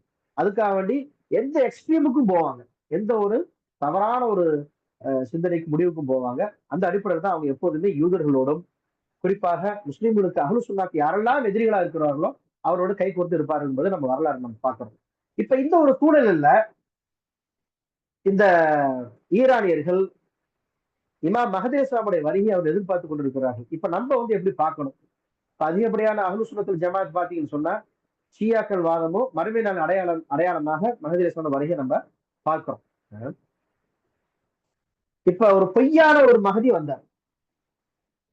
இப்பயும் நிறைய மஹதிகள் அங்கங்க தோண்டிட்டு தான் இருக்கிறாங்க. லஹரி அல் மஹதி அல் முன்ததர் தஃபாசில் லைலத்து இக்திஹாம் ஜுஹைமான் அல் உதைபி. ஜுஹைமான் அல் உதைபி என்பவரின் ஒரு சம்பவம் ரொம்ப பிரபலியம். ஹரம் அல் மக்கி பில் அஸ்லிஹா.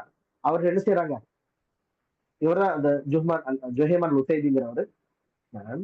ஹரம்ல வந்து ஹஜ்ஜி உடைய காலத்துல எல்லாத்தையும் சிறை வைத்து காபத்துல்லாவை கைப்பற்றி அவருடைய தங்கை வீட்டுக்காரர் தான் வந்து அப்துல்லா அல் கஹ்தானி என்பவர். ஏன்னா முகமது அப்துல்லான்னு பேர் இருக்குமா இல்லையா, ஸல்லல்லாஹு அலைஹி வஸல்லம் பேர் இருக்கணும், அவங்க அத்தா பேர் அப்துல்லா இருக்கணும். ஏன்னா இவர் தான் முகமது அப்துல்லா கஹ்தானி தான் அந்த மஹதி. இவருக்கு நீங்க பையத் செய்யுங்க, ஆல சோதரிய குடும்பம் ஆட்சி செய்வது தவிர்க்கப்பட வேண்டும் என்று என்ன செய்யறாங்க, இவங்க வந்து உள்ள வர்றாங்க. இது மக்காவின் படுகொலை என்று சில புத்தகங்கள்லாம் வந்து சில நூலகங்கள் வெளியிட்டிருக்கிறாங்க, சில பதிப்பு ஆசிரியர்கள் வெளியிட்டிருக்கிறாங்க. ஜஃபர் பங்கஷ் என்று சொல்லக்கூடிய பங்களாதேஷை சேர்ந்த ஒரு கனடாவில் இருக்கக்கூடிய ஒரு அறிஞரும் அதை வெளியிட்டிருக்கிறார். அதற்கு மறுப்பு நம்ம தெரிவிச்சிருக்கிறோம். அந்த சம்பவங்கள் அப்படி அல்ல, அங்க என்ன நடந்தது என்பதை நாம் பார்க்க வேண்டும் என்று பார்க்கிறோம். இதெல்லாம் உண்மையாகவே அந்த காலத்தில் நடந்து அவங்க எல்லாம் கைது செஞ்சு தூக்கில போட்ட ஒரு மக்கள் தான். இவரெல்லாம் அந்த காலகட்டங்கள்ல இந்திரா காந்தி பீரியடு அந்த சமயங்கள்ல ஜுஹைமான் உதைபி போன்றவர்கள் மஹதிகளாக அறிவித்துக் கொண்ட அந்த சமயங்கள் என்பதை நம்ம பார்க்கிறோம். மஹதி தொடர்பாக தற்கால அறிஞர்களும் பல கருத்துக்களை கூறியிருக்கணும். அவரவர் முயற்சி அவர்களுக்கு நன்மையை தரும் என்று நாம் கடந்து சென்றவர்களை விமர்சிப்பதில் நேரத்தை வீணாக்காமல் குர்ஆன் சுன்னாவிற்கு நெருக்கமான கருத்தை நாம் ஏற்றுக்கொள்ள வேண்டும். முக்கியமான ஒரு கருத்து. இப்ப நம்ம மஹதி அலைஹிஸ் ஸலாம் தவிர்க்கவும் முடியாது. அதே நேரத்துல இமாம் மஹதி என்பவர் ஷியாக்கள் சொன்ன அந்த ஒரு நபர் தான் நம்ம எதிர்பார்த்து இருப்போம் சொல்லி ஷியாக்களுடைய சித்தாந்தையும் எடுத்துக்கவும் முடியாது. இப்ப முஸ்னத் அஹமது கூடிய ஒரு அறிவிப்பு அல்லாமா அஹமது ஷாக்கிர் ரஹிமுல்லா அவர்கள் சஹீன்னு சொல்றாங்க. மஹதி நமது குடும்பத்திலிருந்து தோன்றுவார், அவரை அல்லாஹ் ஒரே இரவில் தகுதியுடையவராக ஆக்கிவிடுவான் என்பதாக வரக்கூடிய அறிவிப்புகள் இருக்குது. சுன்னி இப்னு மாஜா வரக்கூடிய அறிவிப்புகள் சஹீல் ஜாமியல சஹீர்ல வருது 6735. அல்லாமா நாசிர் அல்பானி அவர்கள் இதை சரின்னு சொல்றாங்க. அலி ரலியல்லாஹு அன்ஹு قال رسول الله صلى الله عليه وسلم المهدي منا اهل البيت يصلحه الله في ليله. ஒரே இரவுல அல்லாஹ் நிச்சயமாக கொண்டு மக்களை சரி செய்வான்னு வரக்கூடிய அந்த அறிவிப்பு. ஹம்பலி மதுஹபின் பிரபலமான இமாம் முஹம்மது இப்னு அஹ்மத் அஸ்ஸஃப்ரானி ரஹிமஹுல்லாஹ் அவர்கள் லவாமி அல் அன்வார் அல் பஹியா என்ற புத்தகத்துல ஒரு கருத்தை தெரிவிக்கிறாங்க. மஹதி தொடர்பாக பல அறிவிப்புகள் வந்து உள்ரங்கமான தவாத்துரை அங்கீகாரத்தை பெறுகிறது. அஹ்லு சுன்னத் வல் ஜமாஅத் உலமாக்களிடம் இது பிரபலமானதாக இருக்கிறது அப்படிங்கிறாங்க. மறுத்தரவும் முடியாது. நபித்தோழர்கள் வாயிலாகவும் அவர்கள் மாணவர்கள் வாயிலாகவும் பெறப்பட்ட பல அறிவிப்புகள் ஊடாக உறுதியான ஒரு விடயத்தை பெற முடிகிறது. எந்த அளவுக்கு என்று சொன்னால் அஹ்லு சுன்னத் வல் ஜமாஅத் கொள்கையின் அடிப்படையில் மஹதி அவர்கள் வருகை ஏற்றுக்கொள்வது வாஜிபான ஒன்று என்று அஹ்லு சுன்னாக்கள் சொல்கிறார்கள். இப்ப நம்ம ஷியாக்கள் இமாம் மஹதி அலி இஸ்லாம் எதிர்பார்க்கிறாங்கன்றாலும் எதிர்பார்க்கலாம். அதனாலதான் சில அறிஞர்கள் சொல்றாங்க இமாம் அல் மஹதி அல் முன்ததர்னு சொல்வதும் தவிர்த்துக் கொள்ளணும், எதிர்பார்க்கப்படும் மஹதி. ஏன்னா அது ஷியாக்களுடைய கருத்துக்களை நம்ம ரெஃப்ளெக்ட் பண்ற மாதிரி ஆயிரும் அப்படிங்கிற ஒரு கருத்தையும் முன்வைக்கிறாங்க. இமாம் ஷௌகானி ரஹ்மத்துல்லாஹி அவர்கள் தங்களோட புத்தகத்தை எதிர்பார்க்கப்படுகின்ற அப்படின்ற வார்த்தையை தவிர்த்துக்கணும், அல் முன்ததர் என்ற வார்த்தையை தவிர்த்துக் கொள்வது நல்லது என்று குறிப்பிடுகின்றார்கள். நான் கொஞ்சம் முன்னாடி இப்னு உசைம் ரஹ்மத்துல்லாஹி அவருடைய கருத்தையும் சொன்னேன். இதே கருத்தை ஷியாக்கள் அதிகப்படியான பயன்பாட்டின் காரணமாக கூட இவ்வாறு கூறியிருக்கலாம். ஏன்னா மஹதி தொடர்பாக 50 நபிமொழிகள் வந்திருக்கிறது. அவைகளில் ஆதாரம் மிக்கது, ஆதாரமற்றது, தயீஃபானது, பலகீனமானது பல தரங்கள்ல இருக்குது அப்படிங்கிற கருத்தை பார்க்கணும். அதே போன்று முன்னாள் சவுதி அரேபியா முஃப்தி இமாம் இப்னு பாஸ் சொல்லும் பொழுது மஹதி அலைஹிஸ்ஸலாம் தொடர்பாக வழங்கிய மார்க்க தீர்ப்பு என்ன அப்படின்னு சொன்னா, மஹதி அவர்கள் வருகை உண்மைதான். அவர் காலத்தின் முடிவில் தஜ்ஜால் தோன்றுவதற்கு அருகிலும் ஈசா அலைஹிஸ்ஸலாம் அவர்கள் வானில் இருந்து இறங்குவதற்கு அருகிலும் ஒரு கலிஃபாவின் மரணத்தில் மக்களிடையே கருத்து வேறுபாடு ஏற்படும் பொழுது மஹதி தோன்றுவார். இதான் விஷயம். அப்ப இன்னைக்கு இவங்க ஷியாக்கள் சொல்ற மாதிரி ஒரு சிறு குழந்தையாக அவர் என்ன செஞ்சார், டன்னல்ல பூமி கடியில ஒரு பொந்துக்குள்ள போனாரு, திருப்பி வரல. இன்னும் அங்க என்ன செய்யறாங்க, ஃபாத்திஹாக்களும் அந்த சிறப்பான சில பித்அத்துகளையும் அவர்கள் கட்டவிழ்த்து அங்க கூப்பிட்டுக்கிட்டே இருக்கிறாங்க, அழைக்கிறாங்க, வந்துருங்க எங்களுடைய இமாமே எப்ப வர்றீங்க அப்படின்னு சொல்லி எதிர்பார்த்துட்டு இருக்காங்க. அதை வந்து ஒரு தனி விழாவாக எப்படி உருசுகள் அது இதுன்னு பல தவறான விஷயங்கள் நடக்குதா இல்லையா மார்க்க பேர்ல ஷிர்கான விஷயங்கள், அது போல அவங்க செஞ்சுட்டு இருக்கிறாங்க. ஒரு மனதுடன் இந்த உம்மத்தின் கலிஃபாவாக ஏற்கப்பட்டு அவர் பையத் செய்யப்படுவார். 7 அல்லது 9 ஆண்டுகளாக மக்களிடையே நீதியை நிலைநாட்ட பாடுபடுவார் அப்படின்ற விஷயங்கள் வருது. மரியமின் மகன் ஈசா அலைஹிஸ்ஸலாம் அவர் காலத்தில் அவர் இறங்குவார். இதைத்தான் ஆதாரமா நபிமொழியில் கூறுகின்றன, வேற எதுவும் கிடையாது. ஆனா ராஃபிலியாக்கள் இந்த ஷியாக்கள் கூறும் சுரங்க பாதையில் இருந்து வெளிப்படும் மகதியின் வருகை என்பது நம்மளால ஏற்றுக்கொள்ள முடியாது, அது ஒரு கட்டுக்கதை அப்படிங்கிறத நம்ம பார்க்கணும். இதான் வந்து அவங்க சொல்லக்கூடிய அந்த பாதை. இதுலதான் வந்து மஹதி சிறுதாப்னு சொல்லுவாங்க, சராதீப் அதுல போனாங்க சுரங்க பாதையில, அவங்க திரும்பி வரல. அப்ப அவங்க என்ன செஞ்சுட்டு இருக்காங்க, கூவி அழைச்சிக்கிட்டு இருக்கிறாங்க. சரி, அதே போல பார்த்தோம் அப்படின்னு சொன்னா அவருடைய காலத்துல அநியாயத்தால் நிரம்பி இருக்கும் இந்த பூமி நீதியால் நிரம்பி வழியும். கலிஃபாவின் ஒரு மரணத்தை தொடர்ந்து மக்களிடையே சர்ச்சைகள் ஏற்படும், கருத்து வேறுபாடு ஏற்படும் பொழுது அவர் தோன்றுவார் என்ற நபிமொழியை நம்ம பார்க்கிறோம். அப்படின்னு சொல்லிட்டு ஃபத்தாவா நூர் அத்-தர்ப் என்பதில் பின்பாகத்துல சொல்லி கருத்து நம்ம பார்க்கிறோம். இப்ப நம்ம விஷயத்துக்கு வருவோம். குறிப்பாக இந்த ஷியாக்களை பத்தி நம்ம தெளிவா வழங்கணும் அப்படின்னு சொன்னா, ஏன்னா ஷியாக்கள் இன்று ரோல் மாடலாக ஒரு சிறந்த நமூனாவாக இன்று ப்ரொஃபைல்ல வச்சு பார்க்கக்கூடிய அளவுக்கு அவங்க தகுதியானவங்களா அப்படிங்கிறத நம்ம பார்க்கணும். ஹதீஸ் கதீர் ஹும் என்ற ஒரு ஹதீஸ் வருகின்றது நபிமொழிகள்ல. அதை வச்சுதான் இந்த ஷியாக்கள் என்ன செய்யறாங்க, ஸல்லல்லாஹு அலைஹி வஸல்லம் அவங்களுக்கு பின்பு ஆட்சி செய்வதற்கு தகுதியானவங்க அலி ரலியல்லாஹு அன்ஹு மட்டும்தான் அப்படிங்கிறாங்க. இந்த கதீர் ஹும் பத்தி இன்னைக்கு கொஞ்சம் அதிகமாக நம்ம விளக்க வேண்டிய ஒரு சூழல் இருக்கிறோம். அலி அல் ஹாமினியாக இருக்கட்டும், அதே போன்ற அலி சிஸ்தானியாக இருக்கட்டும், இவர்கள் எல்லாம் இதை ஒரு நிகழ்ச்சியாக ஒவ்வொரு வருஷமும் செய்யறாங்க. ஷியாக்க வசிக்கும் பகுதிகள் அப்படின்னு பார்த்தோம்னா Iran, Iraq, Lebanon, Libya, India போன்ற பல நாடுகள் அதிகமாக இந்த ஷியாக்கள் வசித்து வருகிறார்கள். குறிப்பாக ஹைதராபாத், லக்னோவில் வசித்து வருகிறார்கள் என்பதை பார்க்கிறோம். போரா முஸ்லீம் என்று இந்தியாவில் சொல்லப்படுகிறார்கள். இந்த 2 இடத்திலும் அல்லாஹ்வுடைய அருளால் நாம் படித்திருக்கிறோம். லக்னோவில் தான் நாம் ஆலிம் கோர்ஸ் படித்தோம். அதே போன்று ஹைதராபாத்தில் தான் மேல் படிப்பு படித்தோம். நாம் அங்க படிக்கக்கூடிய காலங்களில் பார்க்கும் பொழுது அந்த ஷியாக்களுடைய நாம் கூர்ந்து கவனித்திருக்கிறோம். அவர்களுடைய சித்தாந்தங்கள் என்ன என்பதை நாம் பார்த்திருக்கிறோம். உண்மையாகவே வந்து சொல்வதற்கு கூசுகின்றது சமூகத்துல. அந்த அளவுக்கு ஒரு தகுதியற்ற ஒரு ஒரு முறைகேடான வாழ்க்கையை வாழக்கூடியவர்கள் தான் இந்த ஷியாக்கள் என்பது நாம் இங்க ஆணித்தனமாக சொல்லணும். இப்ப அடுத்த விஷயம் பார்க்கிறோம். இந்த ஷியாக்களுக்கு இந்த கரிசனை அதிகமா பாத்தீங்கன்னா ஹுசைன் ரலியல்லாஹு அன்ஹு பத்தி தான் நேராயிடுவாங்க. யா ஹுசைன் யா ஹுசைன் தலையில கட்டிக்குவாங்க எல்லா இடங்கள்லயுமே. அதாவது ஹுசைன் ரலியல்லாஹு அன்ஹு அவர்கள் நமது இறைத்தூதர் பேரப்பிள்ளை, நாம் அவர்களை மதிக்கிறோம், மஹபத்தாக இருக்கிறோம், அவர்களுக்கு நாம துவாவை செய்கின்றோம் அஹ்லு பைத்னு சொல்லி. ஏன் வந்து அலி ரலியல்லாஹுடைய பிள்ளைகள் ஒருவரான ஹுசைன் ரலியல்லாஹு மட்டும் ஏன் குறிப்பிட்டு சொல்றாங்க, அதான் இங்க கவனிக்கணும். அதான் ஷியாக்கள் செய்யக்கூடிய ஒரு அரசியல் என்பதை நான் பார்க்க இருக்கிறேன். ஏன் யா ஹசன் சொல்றது இல்லை, மற்ற எத்தனையோ பிள்ளைகள்லாம் இருக்கிறாங்க, அவங்க எல்லாம் விட்டுட்டாங்க.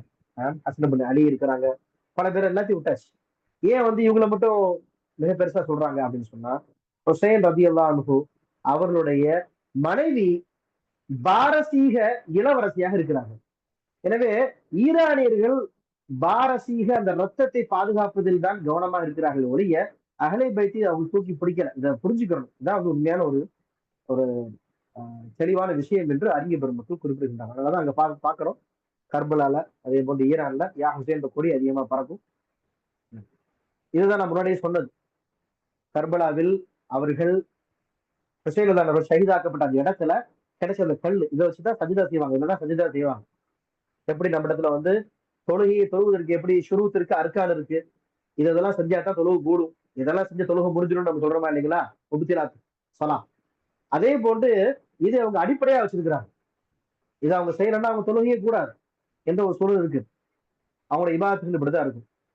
நம்ம வந்து ஷாஃபியாக்கள், மாலிகியாக்கள், ஹம்பலியாக்கள், ரஃபாலேஜில் செய்யற மாதிரி அவங்க தொழுகையில சஜிதாவிலே கையை தூக்கி தூக்கி உயர்த்துவாங்க. வித்தியாசமான தொழுகை, வித்தியாசமான அமைப்புகள் எல்லாமே பாருங்க. அவருடைய முசல்லால இது இருக்கும். அதை வச்சுதான் அவங்க என்ன செய்வாங்க, சஜிதா செய்வாங்க, கொள்வாங்க. பாருங்க, நீங்க பார்த்தோன்னவங்க எல்லாத்துக்கும் தெரியும். ஒண்ணு பைத்துல் மக்திஸா பலஸ்தீன்ல, அல்லது மக்கா முக்கர்ரமா மதினா முனவராவான்னு பாப்பீங்க. இது வந்து முழுக்க முழுக்க ஈராக்ல, ஈரான்ல உள்ள அவர்களுடைய வணக்க ஸ்தலங்கள். மஷ்ஹத்னு சொல்லுவாங்க. நம்ம தர்கான்னு சொல்றோம்ல தமிழ்ல. அரபு நாடுகள்ல வந்து அதை வந்து மகாமாத் அப்துரிஹான்னு சொல்லுவாங்க. அரபு நாடுகள்ல, சவுதியில எல்லாம் கிடையாது, அதெல்லாம் இதுவேல. அது வந்து தௌஹீதுடைய ஒரு ஊர். அங்க வந்து அறவே அதை ஒழிச்சுட்டாங்க அல்ஹம்துலில்லாஹ். ஆனால் மற்ற நாடுகள்லாம் இது இருக்குது. அதை வந்து என்ன சொல்லுவாங்கன்னா மஷ்ஹத்னு சொல்லுவாங்க, மகாமாத்னு சொல்லுவாங்க, அப்துரிஹான்னு சொல்லுவாங்க. மஷ்ஹத் அந்த ஊர் ஈரான்ல இருக்கு தனியா. பாருங்க, அஸ்ஸலாமு அலைக்க இப்னு அமீருல் முஃமினீன் அப்படின்னு. ஷியாக்களின் சமூக நிலை, அவனுடைய அரசியல் செல்வாக்கு என்ன அப்படின்னு பார்க்கும்போது எல்லாருமே பணக்காரங்களா தான் இருக்காங்க. இந்தியாவில் இருக்கக்கூடிய போரா முஸ்லீம் எடுத்துக்குவோம், அதே மாதிரி வெளிநாடுகள் இருக்கக்கூடிய ஷியாக்கள் எடுத்துக்குவோம். எல்லாருமே வந்து பொருளாதார வளர்ச்சியில மற்றவங்க மற்ற ஷியாக்களையும் உயர்த்துதல் ரொம்ப கவனமா இருக்கிறாங்க. அவருடைய வியாபாரங்கள்ல அவங்க வந்து நலிஞ்சு போயிட்டாங்கன்னு சொன்னா அவர்களை உயர்த்துவதற்காக பைசாலாம் போட்டு அவங்களை திரும்பியும் என்ன செய்யறாங்க, எந்த இடத்துல இருந்தாலும் தாப்பு கொண்டு போறாங்க. இதாவது ஒற்றுமையா இருக்கிறாங்க. ஆனா நம்ம அஹ்லு சுன்னாக்கிட்ட அந்த ஒற்றுமை இல்லை. தங்களது 12 இமாம்களை முதன்மைப்படுத்தியே அவர்கள் இஸ்லாம் பயணிக்கிறது. இந்த வழிகட்ட 12 கூட்டங்களில் நுசைரி என்ற ராஃபிதாக்கள் இருக்கிறாங்க. இந்த நுசைரியாக்கள் தான் ரொம்ப மோசமானவங்க. பஷார் அசத் எடுத்துக்கணும், அஷர் அதே மாதிரி ஹாஃபித் அசதா எடுத்துக்குவோம். சிரியாவில் ஆட்சி செய்த இந்த ஆட்சியாளர்கள் இவங்க எல்லாம் வந்து இந்த நுசைரிய ராஃபிலாக்கள். ஏன் ராஃபிதான் பேர் இருந்துச்சுன்னு சொன்னா, இவர்கள் அபூபக்கர், உமர், உஸ்மான், ஆயிஷா ரலியல்லாஹு அன்ஹா ரலியல்லாஹு அன்ஹும் ஜமீஅன் இவர்கள் அனைவர்களையும் மறுப்பார்கள். அதாவது எப்படி நம்ம வந்து ஹம்து ஸலவாத் ஓதுவோம் இல்லைங்களா, அல்ஹம்துலில்லாஹி ரப்பில் ஆலமீன் ஓதுறோம். ஆனா அவங்க பாத்தீங்கன்னு சொன்னா யாரு, இந்த ஷியாக்கள் அவங்களுடைய ஹம்து ஸலவாத்தை சஹாபாக்களை திட்டுறதுதான். சஹாபாக்களை லேண்ட் டான் செஞ்சு ஆரம்பிக்கிறதா அவங்களுடைய ஒரு ஹம்து ஸலவாத்தை. இப்படிப்பட்ட இந்த ஒரு அயோக்கியர்களுக்கா நம்ம வந்து தலையில் தூக்கி வைக்கிறவங்கள அப்படின்றத நம்ம பார்க்கணும். இந்த கொள்கையை கொண்டவர்கள் தான் சிரியா நாட்டின் அதிபர் பஷார் அசதும். அவர் சிரியா நாட்டில் கொத்து கொத்தாக மக்களை படுகொலை செய்தது. கடந்த காலங்களில் பேரழிவு ஏற்படுத்தி அவரது தந்தையும் ஈராக்கில் ஷஹீத் சதாம் ஹுசேனுக்கு எதிராக சதித்திட்டம் செய்தவர்களும் இந்த வகை நுசைரி ஷியாக்கள் தான்.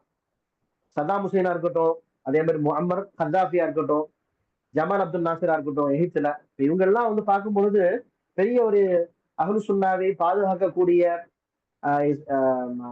என்ன சொல்றது இஸ்லாமிய அறிஞர்கள்லாம் கிடையாது. ஆனா ஒரு வீரமிக்க சிங்கங்களை போன்று அமெரிக்காவை எதிர்கொண்டவர் என்பதை நம்ம ஏற்றுக்கொண்டுதான் ஆக வேண்டும். இப்படிப்பட்டவர்கள் அங்கு கொத்து கொத்தா ஷியாக்கள் கொண்டு குவிச்சாங்க. அதுவும் தப்புதான். அதாவது ஷியாக்களை அடக்கினார், அவர்களை தன்னுடைய கண்ட்ரோல் வச்சிருந்தார்கள், ரைட்டு, கடுமையாக லட்சக்கணக்கில் கொண்டார். இங்கிட்ட இந்த சைட்ல பார்த்தோம் அப்படின்னு சொன்னா பஷார் அசதும் ஹாஃபித் அசதும் தந்தையும் இங்க அஹ்ல சுன்னாக்களை கொண்டார்கள். மில்லியன் கணக்குல போர் யுத்தங்கள்ல நடக்கக்கூடிய அந்த பாம்புகள் இதெல்லாம் வந்து இன்னைக்கு ஐநா சபை தடுத்து இருக்கிறதோ, இந்த பாம்பெல்லாம் யூஸ் பண்ணக்கூடாதுன்ட்டு அதை வந்து பொதுமக்களுக்கு பயன்படுத்தினார்கள். ஆனா அல்லாஹ்வோட கிருபையில என்ன சொல்லுங்க, சத்தாம் ஹுசேனை போன்று தைரியமிக்க நபர் என்று யாரும் இருக்கிறார்களா? அமெரிக்காவை எதிர்த்தும் இன்னும் தைரியமாக அவர் போரிட்டார் இல்லையா? அப்ப அந்த அந்த சூழல்கள்லாம் இன்னைக்கு நம்ம பாக்குறோம். இப்ப நமக்கு புரியுது. அந்த அந்த காலங்களும் நமக்கு அதை பத்தி தெரியல. அவர் எந்த அளவுக்கு அவர் பேசினாரு, நடந்துகிட்டாரு அப்படிங்கிறதெல்லாம் இன்னைக்கு பல வீடியோக்களை நம்ம பாக்குறோம். இந்த குறிப்பாக இந்த நுசைரி ஷியாக்கள் கண்ட்ரோல் வச்சிருந்தார். இந்த நுசைரி ஷியாக்களுக்கு முழு ஆயுத பலமும் முழு சிந்தனை பலமும் கொடுத்தது யாரு அப்படின்னு சொன்னா, அறிவு பலம் பின் ஒரு பின்புலத்தோட நடந்துகிட்டது யாருன்னா ஈரானியர்கள் தான். ஈரானி ஷியாக்கள். ஹசன் நசுருல்லாக்கு ஹிஸ்புல்லாவை லெபனான்ல வளர்த்து விட்டதும், யமன்ல ஹூசியன்களை வளர்த்து விட்டதும் அவங்க தான். பத்ருத்தீன் அல் ஹூசி என்பவர் தான் ஹூசியாக்களை, அதாவது ஹூசியன்கள் என்பவர்களும் ஷியாக்கள்ல ஒரு வகை ஜெய்தியாக்கள். இவங்க வந்து அஹ்லுஸ் சுன்னத் ஜமாத்துக்கு கொஞ்சம் நெருக்கமா இருப்பாங்க, கிதாப் எல்லாம் எழுதியிருப்பாங்க, நீங்க பார்த்திருக்கீங்க. ஆனா இன்றைய ஹூசியன்கள் அப்படி கிடையாது. முழுக்க முழுக்க ஈரானி தத்துவத்துக்கு போயிட்டாங்க. அவங்க வந்து ஸல்லல்லாஹு அலைஹி வஸல்லம் அவர்களுக்கு அடுத்ததாக ஒரு வலியாக விலாயத்தை பெறக்கூடிய ஆட்சிக்கு தகுதியானவர் யாரு அப்படின்னு சொன்னா அலி ரலியல்லாஹு அன்ஹு அப்படின்றதுல அவங்க சொல்ல மாட்டாங்க. அதாவது மற்ற ஏனைய சஹாபாக்களை விட அலி ரலியல்லாஹு அன்ஹு முக்கியத்துவம் கொடுப்பாங்க செய்திகள். ஆனா திட்ட மாட்டாங்க. எப்படி இன்னைக்கு ராஃபிதியாக்கள் ஷியாக்கள் திட்டுறாங்களோ, கடுமையாக கொச்சையான வார்த்தைகளை பயன்படுத்துகிறார்களோ, இழிவாக பயன்படுத்துகிறார்களோ, அதே போன்று சஹாபாக்கள் திட்ட மாட்டாங்க. இவங்க வந்து முஃபத்தலாக்கள் என்று குறிப்பிடுகிறார்கள் வரலாற்று ஆசிரியர், குறிப்பாக ஷேக் இஸ்லாம் இப்னு தய்மிய்யா மின்ஹாஜ் சுன்னாலையும் பல கிதாபுகளையும் விளக்குகிறார்கள். விளக்கும் பொழுது அவங்க சொல்றாங்க முஃபத்தலாக்கள்னு ஒரு கூட்டம் இருக்கு. அவங்கள பத்தி அஹ்லுஸ் சுன்னாவுடைய அறிஞர்கள் காஃபிர்னு சொல்லலாம். அவங்கள இந்த ராஃபிதியாக்கள் விஷயத்துல வந்து கருத்து வேறுபாடு இருக்கு. சில அறிஞர்கள் காஃபிர்ங்கிறாங்க, சில அறிஞர்கள் இல்லைங்கிறாங்க. ஆக பொதுவாக குஃபுர் தூர குஃபுர் அடிப்படையில ஒருத்தர் வந்து ஒரு ஷிர்கான விஷயத்தை செய்யறான், அதனால அவன் முஷ்ரிக் ஆயிட முடியாது. அவனுக்கு சில கண்டிஷன்ஸ் இருக்கு. அவன் வந்து புரிஞ்சுதான் சொன்னானா, அதே போன்று பருவ வயதை அடைஞ்சிருக்கிறாரா, புத்தி பேதத்துக்கு போய் சொல்லியிருக்கிறானா. ஏன்னா இன்னைக்கு வந்து பிதாத்து பேசுறவங்களும் சரி, அதே மாதிரி ஷிர்க் விஷயங்கள், இது போன்ற இணை வைப்பு கொள்கைகள் இவைகள்லாம் இருக்கவங்கள்ட்ட பாத்தீங்கன்னா 99% அறியாமையில் தான் செய்யறாங்க. நம்ம அழைப்பு பணி செய்யணும், நம்மளுடைய ஒரு குறைதான். அதனால அவங்க எல்லாத்தையும் காத்திருந்து சொல்லிட முடியாது. ஷிர்கை செய்யக்கூடியன்னு சொன்னா நம்ம எச்சரிக்கை செய்வோம் இல்லைங்களா? அப்ப அதுக்கு அல் மவானி என்று சொல்லக்கூடிய தடைகள் இருக்கிறது. அது வந்து இன்டிஃபா ஆகணும், இல்லாமல் ஆகணும். அதே போன்று சுருத்துகள் முத்தவஃபரா இருக்கு, இருக்க வேண்டிய சில நிபந்தனைகள் இருக்கு. இதெல்லாம் வச்சுதான் தக்ஃபீர், தஃப்சீர், தப்தீர், குறிப்பிட்ட நபரை காஃபிர்னு சொல்லுவதோ, குறிப்பிட்ட நபரை ஃபாசிக்னு சொல்லுவதோ, குறிப்பிட்ட நபரை பிதஅத்வாதின்னு சொல்லுவதோ கூடும் என்று நமது அறிஞர்கள் கூறுகிறாங்க. சும்மா எல்லாம் எல்லாத்தையுமே நம்ம பிதஅத்வாதி இவர்கள் காஃபிர்னு சொல்ல முடியாது. அதுக்கு சில கண்டிஷன்ஸ் இருக்கு.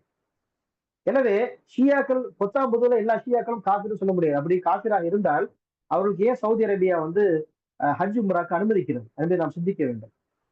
எனவேதான் இப்னு பாஸ் ரஹிமஹுல்லாஹ் போன்றவர்கள் சொன்னாங்க, மின் பனி ஜல்தினா, இந்த ஷியாக்கள் நம்மளுடைய சகோதரர்கள் என்றும் சில இடங்களில் ஃபத்வாக்களை சொல்லியிருக்கிறாங்க.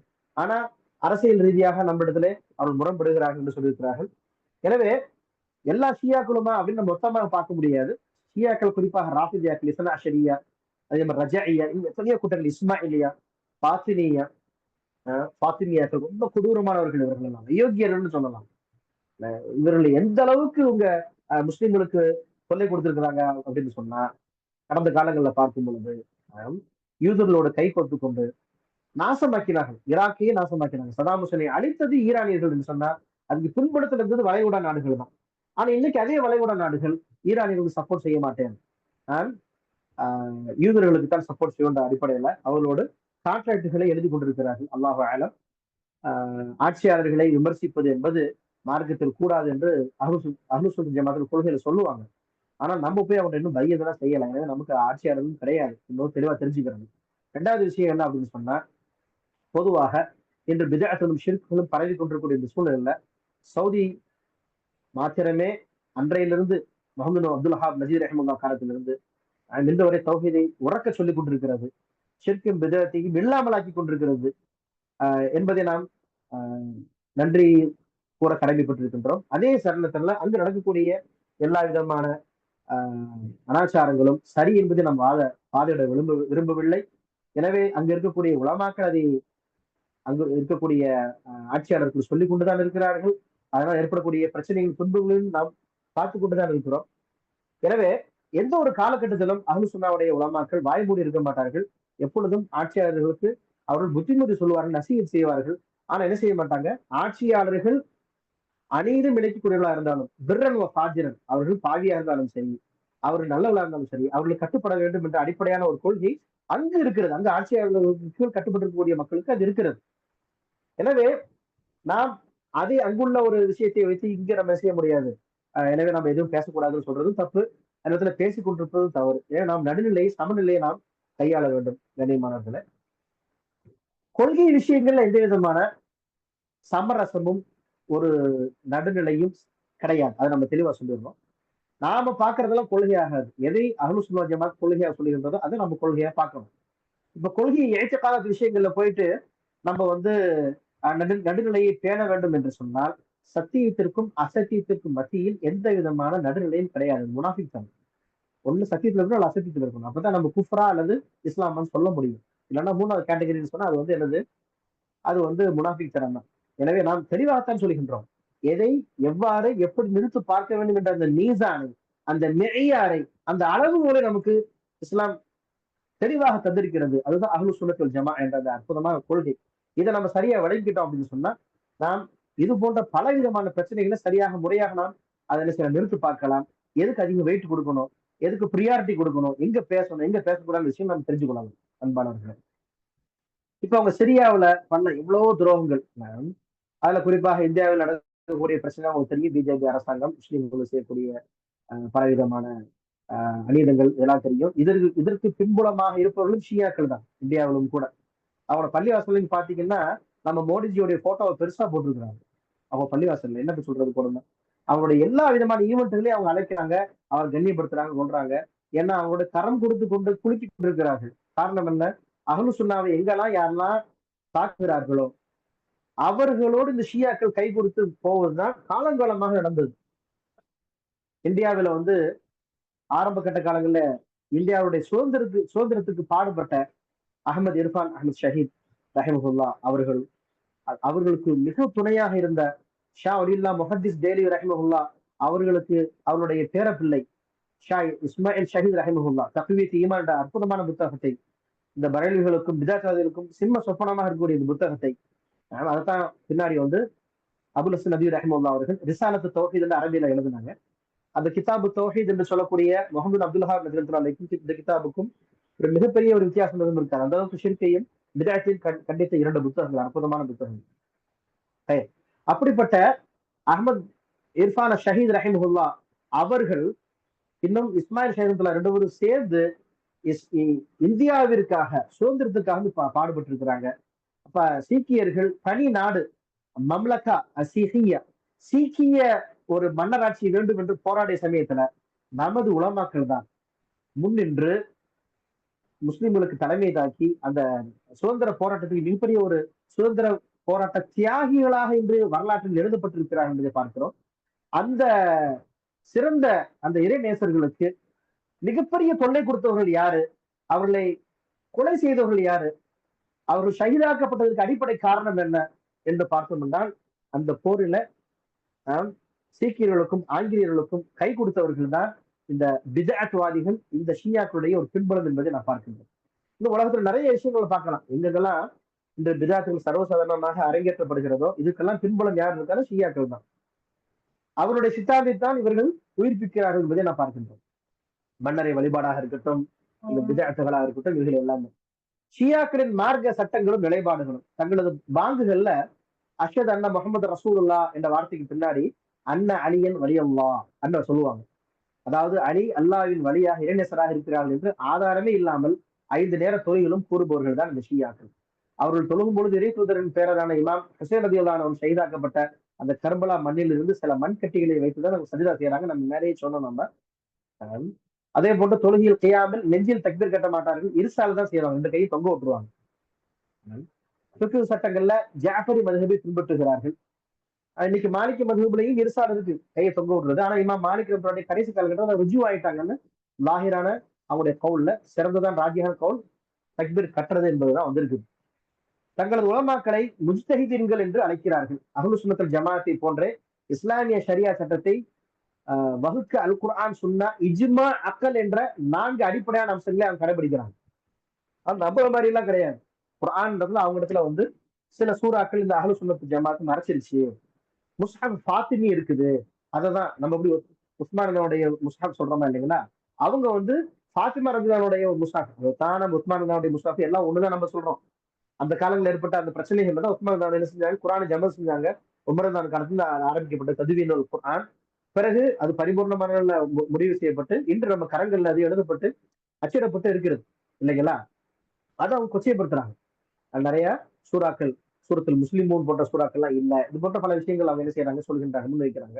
அதே போன்று அந்த ஷியாக்கள் இடத்துல பாத்தீங்கன்னு சொன்னா இஜ்மா ஹதீஸ் என்பது நாம் அறிவிக்கூடிய ஹதீஸ்லாம் அவங்க ஏத்துக்கல. நம்ம சொல்லுவோம் அல் ஹதீஸ் சஹீஹான்னு சொல்றோம். சஹீஹான ஹதீஸ்கள் ஆதாரமா எடுத்துக்கொள்வதற்கு 4 அதாவது அல் மசாதிர் அல் முத்தஃபிக் அலைஹா லிதஷில் இஸ்லாமிய சட்டங்கள் எடுப்பதற்கு ஏகோபித்த கருத்து 4 விஷயங்கள் சொல்றோம். ஃபிக்ஹ்ல அல் குர்ஆன் சுன்னா இஜ்மா அல் கியாஸ்.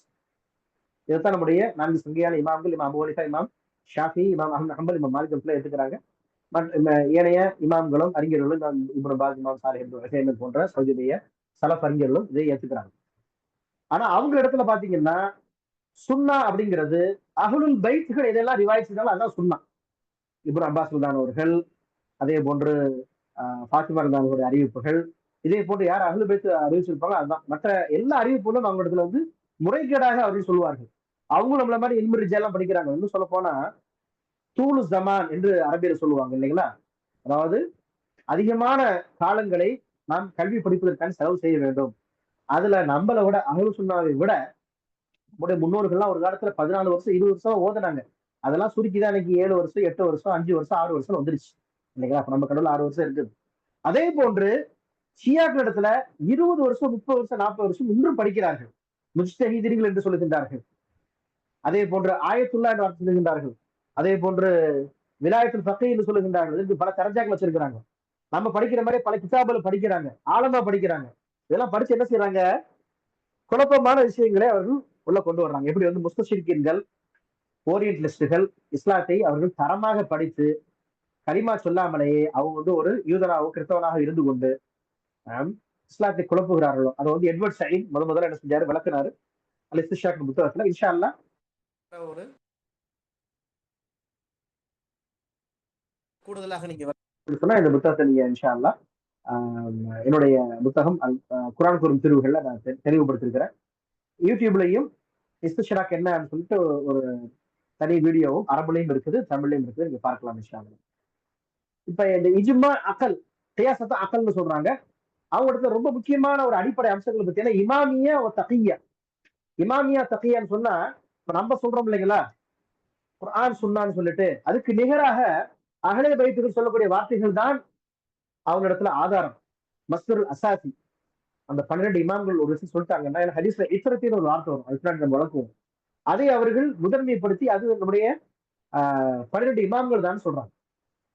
இப்ப அதுல குறிப்பாக பார்க்கும் பொழுது தகியா என்ற கொள்கை இடத்துல இருக்கு. ரொம்ப டேஞ்சரான கொள்கை. ஸல்லல்லாஹு அலைஹி வஸல்லம் நமக்கு வந்து அஹ்லு சுன்னாவுடைய உலமாக்கள் இறைத்தூதர் ஸல்லல்லாஹு அலைஹி வஸல்லம் சொன்ன அந்த இடத்தை எப்படி பயன்படுத்துறோம்னா, ஒரு நிர்பந்தமான ஒரு சூழல், அப்பொழுது சத்தியத்தை உள்ளே வைத்து அசத்தியத்தை வெளியிலே நிர்பந்தமாக உயிர் போயிடலாம் ஏத்துக்கணும்னு சொன்னா அப்ப நம்ம அந்த தகியான்றதை பயன்படுத்தலாம்.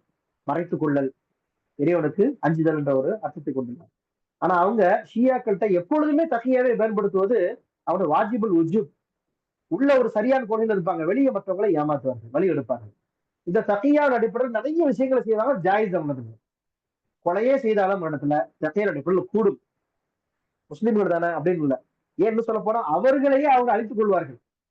அந்த இதுல அவங்க அவங்களுடைய மக்கள் இறந்து போறாங்கன்னு பிரச்சனை இல்லை. அதுல வந்து அஹ்லு சுன்னா அழிந்து போறாங்களா, நம்முடைய கொள்கை கோட்பாடு உயர்த்தப்படுகிறதா என்பதே அவத்துல அதிகமான கவனமா இருக்குங்கிறத நம்ம பாக்குறோம்.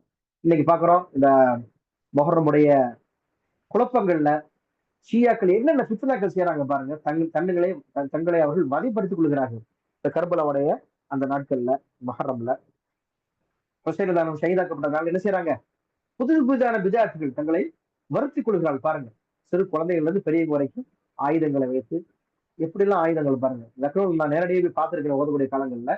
ஹைதராபாத்லயும் அந்த நாள் வருவதற்கு முன்பாக 2 நாளே பஜார்லாம் போட்டுருவாங்க. சைஸான கத்திகள் இருக்கும் பாருங்க. உடம்புகளை கிழித்துக் கொள்கிறார்கள், வதைப்படுத்திக் கொள்கிறார்கள். இதெல்லாம் எதுக்கெல்லாம் யா ஹுசைன் அவனோட தொழுகை விதங்கள் பாருங்க, இமாம் எங்க உட்கார்ந்து இருக்காங்க பாருங்க. எல்லாமே வித்தியாசமா தான் இருக்கும். எப்படி வந்து ஹவாரிஜிகள் வந்து குர்ஆனை உயர்த்தி கொண்டு தஹ்கீமுல்லா அல்லாஹ்வுடைய இந்த ஹுக்கும் தான் உயர்ந்ததுன்னு சொல்லி அவர்களை எதிர்ப்பதற்காண்டி புறப்பட்டார்களோ, உண்மையை அவர்கள் சத்தியத்தை வெளியே சொல்வதை போன்று சொல்லி அதன் ஊடாக அசத்திட்டு ஆடினாங்கல்ல. கலிமத்துல் ஹக்கி நிராபிகள் பாத்திர அடிப்படையில அவங்க சொன்ன மாதிரி இந்த ஹவாரிஜிலா இருக்கட்டும், ஷியாக்களா இருக்கட்டும், இவங்க எல்லாருமே நமக்கு தரக்கூடிய படிப்பனைகள் என்ன அப்படின்னு சொன்னா அஹ்லு சுன்னா வல் ஜமாஅத் வகுத்து கொடுத்திருக்கும் அந்த கொள்கை கோட்பாடுகளை நாம் கூடுதல் குறைவு செய்யும் பொழுது இந்த ஷியாக்களை போன்ற இந்த ஹவார்ஜிகளை போன்ற ஆய்வுடன் தான் நமக்கு இந்த ஒரு அமர்வு நமக்கு தெளிவாக தருகிறது. ஷியாக்களும் விதத்துக்கான அனாச்சாரங்களும் அப்படின்னு பார்த்தோம்னு சொன்னா மொஹர்ரம் மாதத்துல தங்களை தானே வருத்தி கொண்டு மார்க்கத்தில் சொல்லப்பட பல அனாச்சாரங்களை இஸ்லாத்தின் பேர்ல அவங்க அரங்கேற்றுகிறார்கள். குறிப்பாக ஷிர்க் வைக்கூடிய விதத்தில் சமாதி வழிபாடுகளை இவர்கள் தான் தோற்றுவித்தனர். முத்தஆ என்னும் தற்காலிக திருமணம் நபியவர்களால் தடுக்கப்பட்டு இருந்தோம். இன்னும் அவர்கள் சமூகத்தில் அதை அமல்படுத்தி வருகிறார்கள். இன்று இஸ்லாத்தில் இருக்கும் அனைத்து மூட நம்பிக்கைகளையும் அனாச்சாரங்களையும் விதத்திலையும் தோற்றுவதற்கு காரணம் அவங்கதான். லக்னோவில் நம்ம படிக்கும்போது நம்ம பார்த்திருக்கிறோம். அந்த ஷியாக்களுடைய முஜ்தஹிதுகள் எப்படி ஆலிம்கள் ஆகிறாங்க தெரியுங்களா? ஒவ்வொரு குடும்பத்துக்கும் ஒரு ஆலிம் இருப்பார், முஜ்தஹித் இருப்பார். அவர் எப்படி முஜ்தஹித் ஆகுவார்னு சொன்னா, இந்த முத்தஆ, இந்த ஜினா, என்ன பேரு ஜினா, அவ்வளவுதான். முத்தஆ கான்ட்ராக்ட் மேரேஜ் 3 நாளைக்கு, 1 வாரத்துக்கு, 10 நாளைக்கு, கேலி கூத்தா இல்ல இஸ்லாத்தை. இப்படி பிறக்கிற குழந்தைகள் இருப்பாங்க இல்லையா, இவர்களைத்தான் தன்னுடைய மத குருமார்களா மாத்துகிறார்கள். அதுக்கு என்ன செய்யறாங்க அப்படின்னு சொன்னா, நெருப்புகளை மூட்டி, இப்ப இந்துக்கள் எல்லாம் பாக்குறீங்கல்ல, மாற்று மத சகோதரர்கள் வந்து நெருப்பு நடப்பாங்க இல்லையா, அது போல நடக்க வச்சு எந்த பிள்ளை உழுகாம தாண்டி வர்றானோ அவன் தான்ப்பா எல்லா பிரச்சனைக்கும் எதிர்கொள்ளக்கூடிய என்னுடைய இமாம் அப்படின்னு சொல்லி என்ன செய்யறாங்க, இமாமாக மாத்துறாங்க. அவங்க குடும்பத்தில் நடக்கக்கூடிய எல்லா திருமணங்களையும் முதல் லைலத்துல் ஊலா இந்த அறிஞரோடு தான் நடக்க வேண்டும் என்ற ஒரு இழிவான அளவுக்கு இவர்களுடைய சித்தாந்தங்கள் இருக்குங்கிறத நம்ம பார்க்கணும். இயேசு ஸல்லல்லாஹு அலைஹி வஸல்லம் அவர் நபியாக ஏற்றுக்கொள்ளவில்லை என்பது இவர்களை பற்றி கூறப்படும் தவறான வாதம்.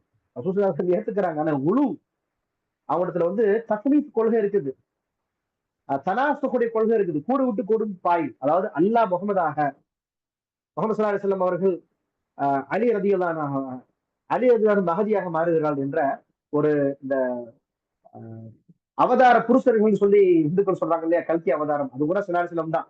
அதே போல இவங்க என்ன செய்றாங்க, இந்த அகீதத்து தனாசுகை அவர்கள் முன்வைக்கின்றார்கள், கூடு விட்டு கூடும் பாய் என்ற ஒரு கொள்கையை. இப்படித்தான் அவங்க வந்து பலவிதமான குளறுபடிகளை செய்திருக்காங்க நம்ம பார்க்கிறோம். ஷியாக்கள் என்பதற்கு வரலாற்று ரீதியான விளக்கம் என்ன? அலி முஆவியா ரலியல்லாஹு அன்ஹும் ஆகிய இருவருக்கு மத்தியில் நடந்த போர்கள்ல அலி அவர்களுக்கு துணையாக நிற்கிறோம் என்று சொன்னவர்கள் தான் இந்த ஷியாக்கள். ஷியா அப்படின்னு சொன்னா சப்போர்ட் செய்பவர்கள் அர்த்தம். அதான் ஷியத்து அலி, ஷியத்து முஆவியா என்றும் அந்த காலங்களில் சொல்லப்பட்டிருந்தது. முதல் காலங்கள்லாம் பாத்தீங்கன்னு சொன்னா யாரெல்லாம் ஷியாக்கள் சப்போர்ட் பண்ணாங்களோ அவங்க எல்லாம் ஷியான்னு சொன்னாங்க. அப்ப சில சஹாபாக்கள் யாரெல்லாம் அலி தான் சப்போர்ட் பண்ணா அவங்களும் தான் சொன்னாங்க. ஆனா பின்னாடி பார்த்தாங்க இந்த ஷியாக்கள் எல்லாம் தவறான வழியில போறதுனால அப்துல்லா இப்னு சபா போன்ற யோகியர்கள், முனாஃபிக்கின்கள், யூத மதத்திலிருந்து இஸ்லாத்துக்கு வந்த பல முனாஃபிக்கின்கள் இஸ்லாத்தை எப்படியாவது கொச்சைப்படுத்துறதுக்காக வேண்டி இந்த யூத மதத்தினுடைய ஒரு புதிய ஒரு அக்மார்க்கு தான், புதிய ஒரு பிராண்டு தான் இந்த ஷியா மதம் என்பதை நாம் தெரிந்து கொள்ள கடமைப்பட்டிருக்கின்றோம். அழித்தொழிக்க பாடுபட்ட யூதர்கள் நயவஞ்சர்களாக இருக்கும் சாதிக்க முடியாத விஷயங்களை ஷியாக்கள் என்ற பெயரில் பின்னர் சாதித்தனர். இதுதான் அந்த உண்மையான கருத்து. இவர்கள் முஸ்லீம்களா இல்லையா என்ற விடயத்தை நமது உலமாக்கள் வழிகட்ட பாதையில் பயணிக்கும் முஸ்லீம்கள் தான் என்று கூறுகின்றனர். இதை பற்றி முன்னாடி நான் சொல்லிட்டேன். ஷியாக்கள் பற்றி மேலும் தமிழ் படிக்கணும்னா இலங்கையை சேர்ந்த ஷேக் இஸ்மாயில் ஃபலகி அவருடைய புத்தகம் யார் இந்த ஷியாக்கள் நீங்க வாசிக்கலாம், அதில் தெளிவாக எழுதியிருக்கிறாங்க. சவுதி அரேபியாவில் தாவாசத்தில் அது ஃப்ரீயா கிடைக்குது. இப்போ நம்ம விஷயத்துக்கு வர்றோம், இன்னும் ஒரு 1/4 மணி நேரம் தான் இருக்குது. ஹதீஸ் கதீர் ஹும் அப்படிங்கிற இந்த ஹதீஸ்க்கு வருவோம். அவருடைய விளக்கமும் ஷியாக்கள் இழிவான அரசியல் என்ன அப்படின்னா, ஹும் அப்படிங்கிறது ஒரு தடாகம், மக்காவிற்கும் மதீனாவுக்கும் இடையில இருக்கக்கூடிய ஜொஹ்பா என்ற பகுதியில் உள்ள ஒரு தண்ணீர் தடாகம்.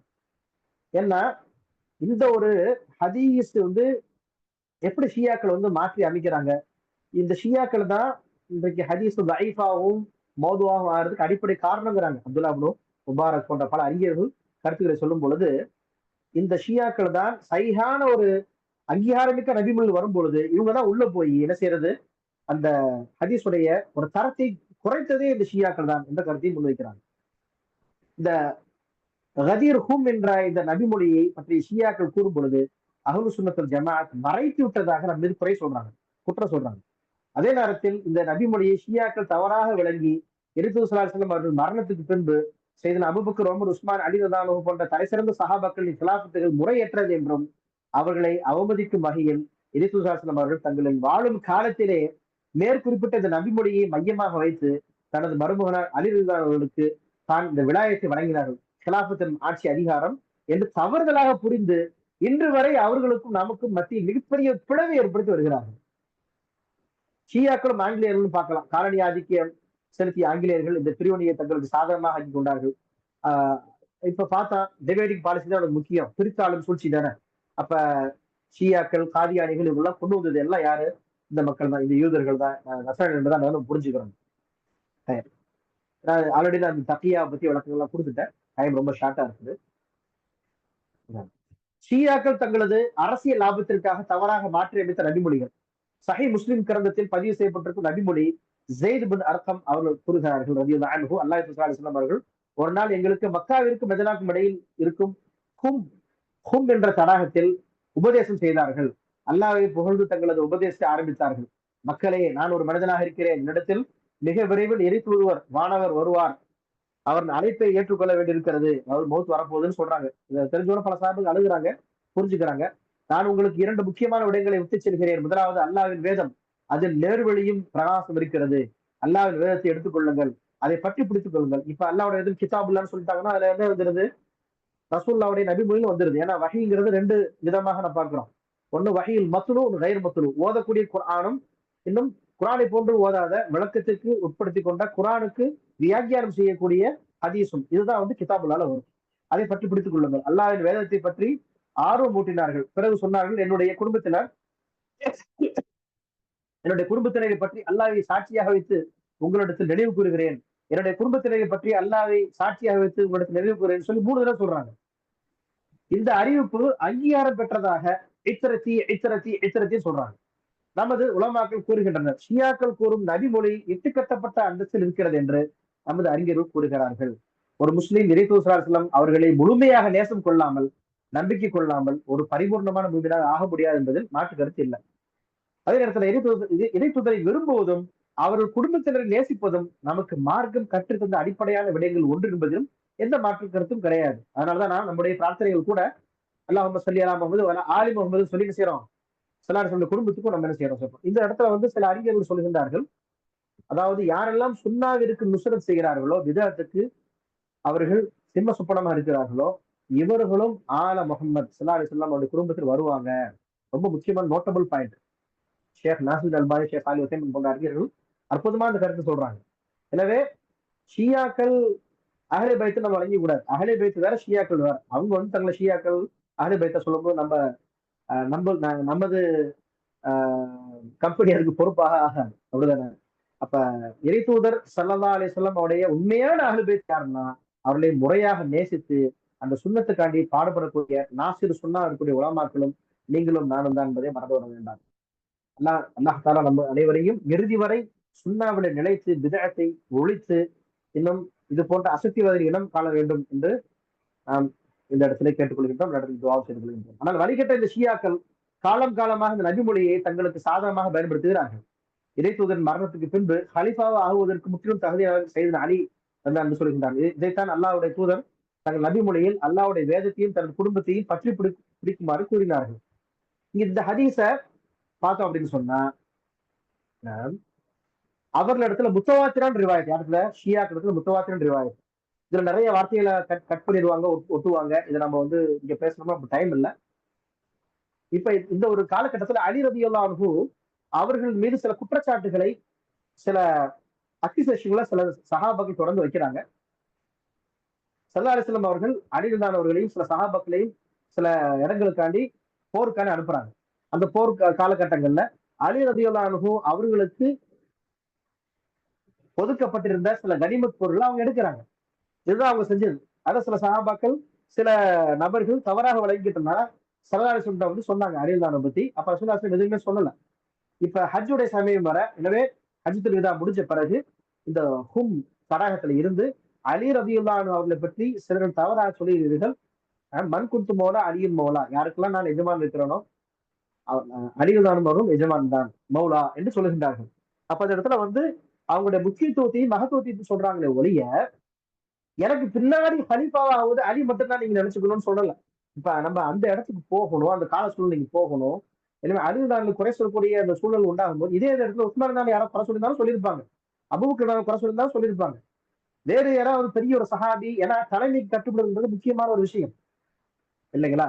அப்ப அவங்க ஒரு தலைமையாக அலி ரலியல்லாஹு அனுப்பியிருந்த சமயத்துல அவங்க கீழே உள்ளவங்களை விமர்சிக்கும் பொழுது, இது தவறு, அத்தியுல்லா அத்திய ரசூல் நிற்கும் என்ற வசனத்தின் அடிப்படையில அல்லாஹ்வுக்கும் ரசூலுக்கும் தலைமைக்கும் கட்டுப்பட வேண்டும் என்ற ஒரு விஷயத்தை சொல்வதற்கு தான் அந்த ஹதீஸ் அங்க சொன்னாங்களே தவிர அலிதான் அவர்கள் ஸல்லல்லாஹு அலைஹி வஸல்லம் கலீஃபா வருவார்கள் என்ற ஒரு விளக்கத்தை தவறாக இவர்கள் வேண்டுமென்றே வழங்கி உண்டார்கள். மேலும் ஒரு நபிமொழியில் அவர்களின் வளமையான இருக்கடிப்புகளையும் பொய்யான கருத்துக்களையும் மார்க்கமாக சொல்லி மக்களை குலைத்துக் கொண்டிருக்கிறார்கள். இமாம் அகமது ரம்துல்லாஹி அவர்கள் அறிவிக்கும் ஒரு அங்கீகாரம் பெற்ற நபிமொழி இருக்கிறது. புரைதா ரலியல்லாஹு அன்ஹு அறிவிக்கிறார்கள், நான் யமன் தேசத்தில் அலியுடன் இணைந்து எதிரிகளை எதிர்த்து போர் புரிந்தேன். நான் அங்கு அவரிடம் முறைகேடை கண்டேன். நான் எப்பொழுது அல்லாஹ்வின் தூதர் ஸல்லல்லாஹு அலைஹி வஸல்லம் திரும்பி வந்தேனோ அலியை பற்றி சற்று குறையை சொன்னேன். நபியுடைய முகம் சற்று மாறுவதை கண்டேன். புரைதாவே, நான் இறை நம்பிக்கையாளர்கள் தலை சிறந்தவன் இல்லையா என்று கேட்டார்கள். நான் ஆம் என்று சொன்னேன். நான் யாருக்கு எஜமானாக இருக்கிறேனோ அவர்களுக்கு அலியும் எஜமானராக இருக்கிறார். மன்குந்து மௌலா அலியும் மௌலா. இதைத்தான் அவங்க மௌலா அலி அப்படின்னு சொல்லிட்டு வேற மாதிரி தெரிஞ்சிருக்கிறாங்க. இந்த நபிமொழியின் பின்னணி என்ன? இப்ப பாருங்க, அலி ஹாமினி வச்சு ஒரு மக்கள் என்ன செய்யறாங்க, இப்ப எப்ப இந்த முசீபத்து வந்துச்சோ இந்த என்னென்ன குட்டி கலாட்டம் பண்ணணுமோ பண்றாங்க இந்த வாலிபர்கள். என்ன செய்யறாங்க, இவர் தொழுகிற மாதிரி அலி ஹாமினி தொழுது சலாம் கூட திரும்புறாரு, ஒரு குண்டு தூக்கி போடுற மாதிரி எங்க இஸ்ரேல் மேல. அப்ப என்ன சொல்றாங்க, உடனே ஒரு ஒரு காட்சியை காமிக்கிறாங்க. மஷியா எப்படி காமிக்கிறாங்க, அலி ரலியல்லாஹு அவர்கள் ஹைபர் யுத்தத்துல போய் யூதர்கள் அடக்கின அந்த ஒரு சம்பவம் மாதிரி அலி ரலியல்லாஹுடைய வாள், அந்த இரட்டை வாள் இருக்கா இல்லையா, அதை அப்படி காமிச்சு முதல் நம்ம புரிஞ்சுக்கணும். அலி ரலியல்லாஹு அவருடைய இந்த வாள் இருக்கிறது எப்படி இந்த பிதத்வாதிகள்கிட்ட சில அடையாளங்களை தலையில வச்சு கொண்டாடுவாங்க. அதே போன்று அலி ரலியல்லாஹு இந்த வாளை ஒரு அடையாளமாகவும் அதே போன்று அவர்களுடைய வழிபாட்டின் அடிப்படையாகவும் வச்சிருக்கிறாங்க. அவங்க புரிஞ்சுக்கணும். வரலாற்று ஆசிரியர் சொல்றாங்க, அபூ ஜஹல் போன்ற கொடியவர்கள் எப்பொழுது பத்ர் யுத்தத்தில் கொல்லப்பட்டாங்களோ அவருடைய வாழ்தான், அபூ ஜஹலுடைய வாழ்தான் இது. அதைத்தான் அலி ரலியல்லாஹு அவர்களுக்கு கிஃப்டா ஸல்லல்லாஹு தர்றாங்கன்னு வரலாறுல எழுதுகிறாங்க. அலா குல்லி ஹால், இப்படித்தான் ஒரு ப்ரொஃபைல கொடுக்குறாங்க, ஒரு காட்சியை தர்றாங்க. அலி ஹாமின் என்ன செய்யறாரா, ஹைதரி அந்த இதுக்கு பேரு பார்சியில சொல்றாங்க, டக்கு ஞாபகம் வரல. இது அலி ரலியல்லாஹு அன்ஹு அவர்கள் செய்யும் ஒரு போர். எதோட? இஸ்ரேலோட. இஸ்ரேலும் 2024 அடிச்சிச்சு என்னோட எம்பசிய சிரியால. அதுக்கு நீ திருப்பி அடிச்ச 2025 திருப்பி அவன் உன்னைய அடிச்சா, நீ அவனை அடிக்கிற. உன்னுடைய முக்கியமான ஜெனரல்கள் அவங்க அழிச்சாங்க. குறிப்பாக 2020 மிகப்பெரிய ஒரு ஜெனரல், பேர் டக்கு ஞாபகம் வரல, முகமது காசிமின்னு வரும் நினைக்கிறேன், சுலைமான் காசிமி. இவங்கெல்லாம் மாஸ்டர் மைண்ட், அணு ஆயுத அந்த திட்டத்துக்கு முக்கியமானவர்கள். இவர்கள்லாம் அவன் சாச்சிட்டான். அப்ப இதுவரைக்கும் யூதர்களோடும் அமெரிக்காவோடும் கை கோர்த்துக்கிட்டு இருந்த ஈரானுக்கு இப்ப ஒரு சுய கௌரவம் ஏற்பட்டுச்சு. தன்னையை திட்டானே, நம்ம அணு ஆயுத நாடாக வச்சிருக்கிறோம், அந்த நியூக்ளியர் பவரையும் யூஸ் பண்ண விட மாட்டேங்கிறான், இதாண்ட சந்தர்ப்பம் சொல்லி அவன் பயன்படுத்தி எல்லா பேரையும் தங்களுடைய இதுல சேர்த்துக்கிட்டு, நான் பாரு நான் பலஸ்தீனை மீட்டுறேன் அப்படின்னா, பலஸ்தீனத்தை மீட்டு இருக்கிறோமா இல்லையா? இப்ப குறைஞ்ச வச்சு ஒரு நிபந்தனையாவது போட்டிருக்கணும்ல, பாலஸ்தீன நாடு தனி நாடாக வரணும். எங்க போச்சு ஈரான், எங்க போச்சு இந்த ஷியாக்களிசம்? எனவே இதெல்லாம் கண் துடைப்பு, இதெல்லாம் நம்ம நம்பிடக்கூடாது. எனவே நாம் ஒரு புறம் சந்தோஷம் அடையலாம், ஈரான் இஸ்ரேலை அடித்தது, அவர்களை கண்ட்ரோலுக்கு கொண்டு வந்தது நமக்கு மகிழ்ச்சி அளிக்கிறது, எதிரிக்கு எதிரி நண்பன் அடிப்படையில் ஒழிய நாம் இந்த ஈரானிய ஷியா சித்தாந்தத்தை தலையில் வைத்து கொண்டாடக்கூடாது. இப்ப இந்த விஷயத்துக்கு இந்த நபிமொழிக்கு வந்துருவது முடிச்சிருவோம் இன்ஷா அல்லாஹ். ரொம்ப நீண்டு கொண்டு போகிறது, அதிகமாக நீங்க பார்த்துக்கிட்டு இருக்கிறீங்க. அல்லாஹ் உங்களுக்கு அருள் புரியணும். இந்த நபிமொழியின் பின்னணி என்ன என்று பார்த்தால், ஹஜ்ஜுடைய காலகட்டத்தில் சில சஹாபாக்களுக்கு அல்லாஹ்வின் தூதர் ஒரு சில நாடுகள் இறை அழைப்பு பணியை செய்யுமாறு கட்டளையிட்டு அனுப்பியிருந்தார்கள். அங்கு ஒரு சில சஹாபாக்கள் செய்த அறிவுதான் அவர்களை தவறாக புரிந்து கொண்டு நபிகளிடத்தில் தொடர்ந்து புகார் செய்து கொண்டிருந்தார்கள். நான் ஏற்கனவே இந்த விஷயத்தை நான் சொல்லிட்டேன். இந்த விஷயத்தை தான் இங்க இந்த ஸ்லைட்ல கொடுத்திருக்கிறோம்.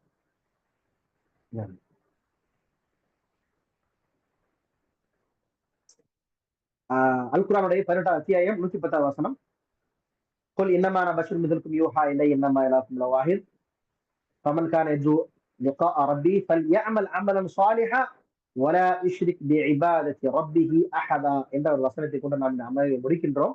எனவே நமது சிந்தனையில் இதே போன்ற அசத்தியவாதிகள் இவர்களை பற்றி நாம் எவ்வாறு நாம் புரிந்து கொள்ள வேண்டும், எப்படி நம்ம கேஃபல தஆமுல் மஅஹும் எவ்வாறு நடந்து கொள்ள வேண்டும் என்பதை நாம் புரிந்து கொள்ள வேண்டும்.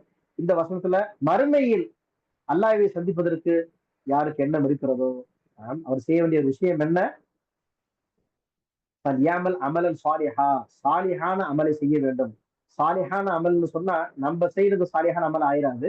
குர்ஆன் சொன்ன அடிப்படையில பிதஅத்துகள் இல்லாம, அனாச்சாரம் இல்லாம உள்ளதை உள்ளபடி செய்தால்தான் அது சாலிஹான அமலாக ஆகும். வலா இஷ்ரிக் பி இபாதத் ரப்பி அஹதா. நாம் அல்லாஹ்வோடு எந்த ஒரு அடியார்களையும் படைப்பினங்களையும் நாம் இணை வைத்தல் கூடாது. இந்த ஷிர்க்குங்கிறது பல விதமான வழிகள் இருக்கு. அதுல முக்கியமான ஒன்று என்ன, அல்லாஹ்வும் ரசூலையும் நாம் என்ன செய்வது, இழிவுபடுத்துவது, இஸ்லாத்தை நாம் சிறுமைப்படுத்துவது, அழிச்சாட்டியங்கள் அக்கரங்கள் புரியக்கூடிய அசத்தியவாத கொள்கைகளை நாம் பிடித்து நிப்பாட்டுவது. அல்லாஹ் சுப்ஹானஹு வ தஆலா நமக்கு ஹிதாயத்தை நசீபாக்குவானாக, தெளிவை கொடுப்பானாக. இதே போன்ற ஃபித்னாக்கள் குழப்பங்கள் காலத்துல அஹ்லு சுன்னா ஜமாத்துடைய கொள்கைகளில் தரமாக இருப்பதற்கு அல்லாஹ் தௌஃபீக் செய்வானாக. வாஹிரு தஅவானா அல்ஹம்துலில்லாஹி ரப்பில் ஆலமீன். அஸ்ஸலாமு அலைக்கும் வரஹ்மத்துல்லாஹி வபரகாத்துஹு.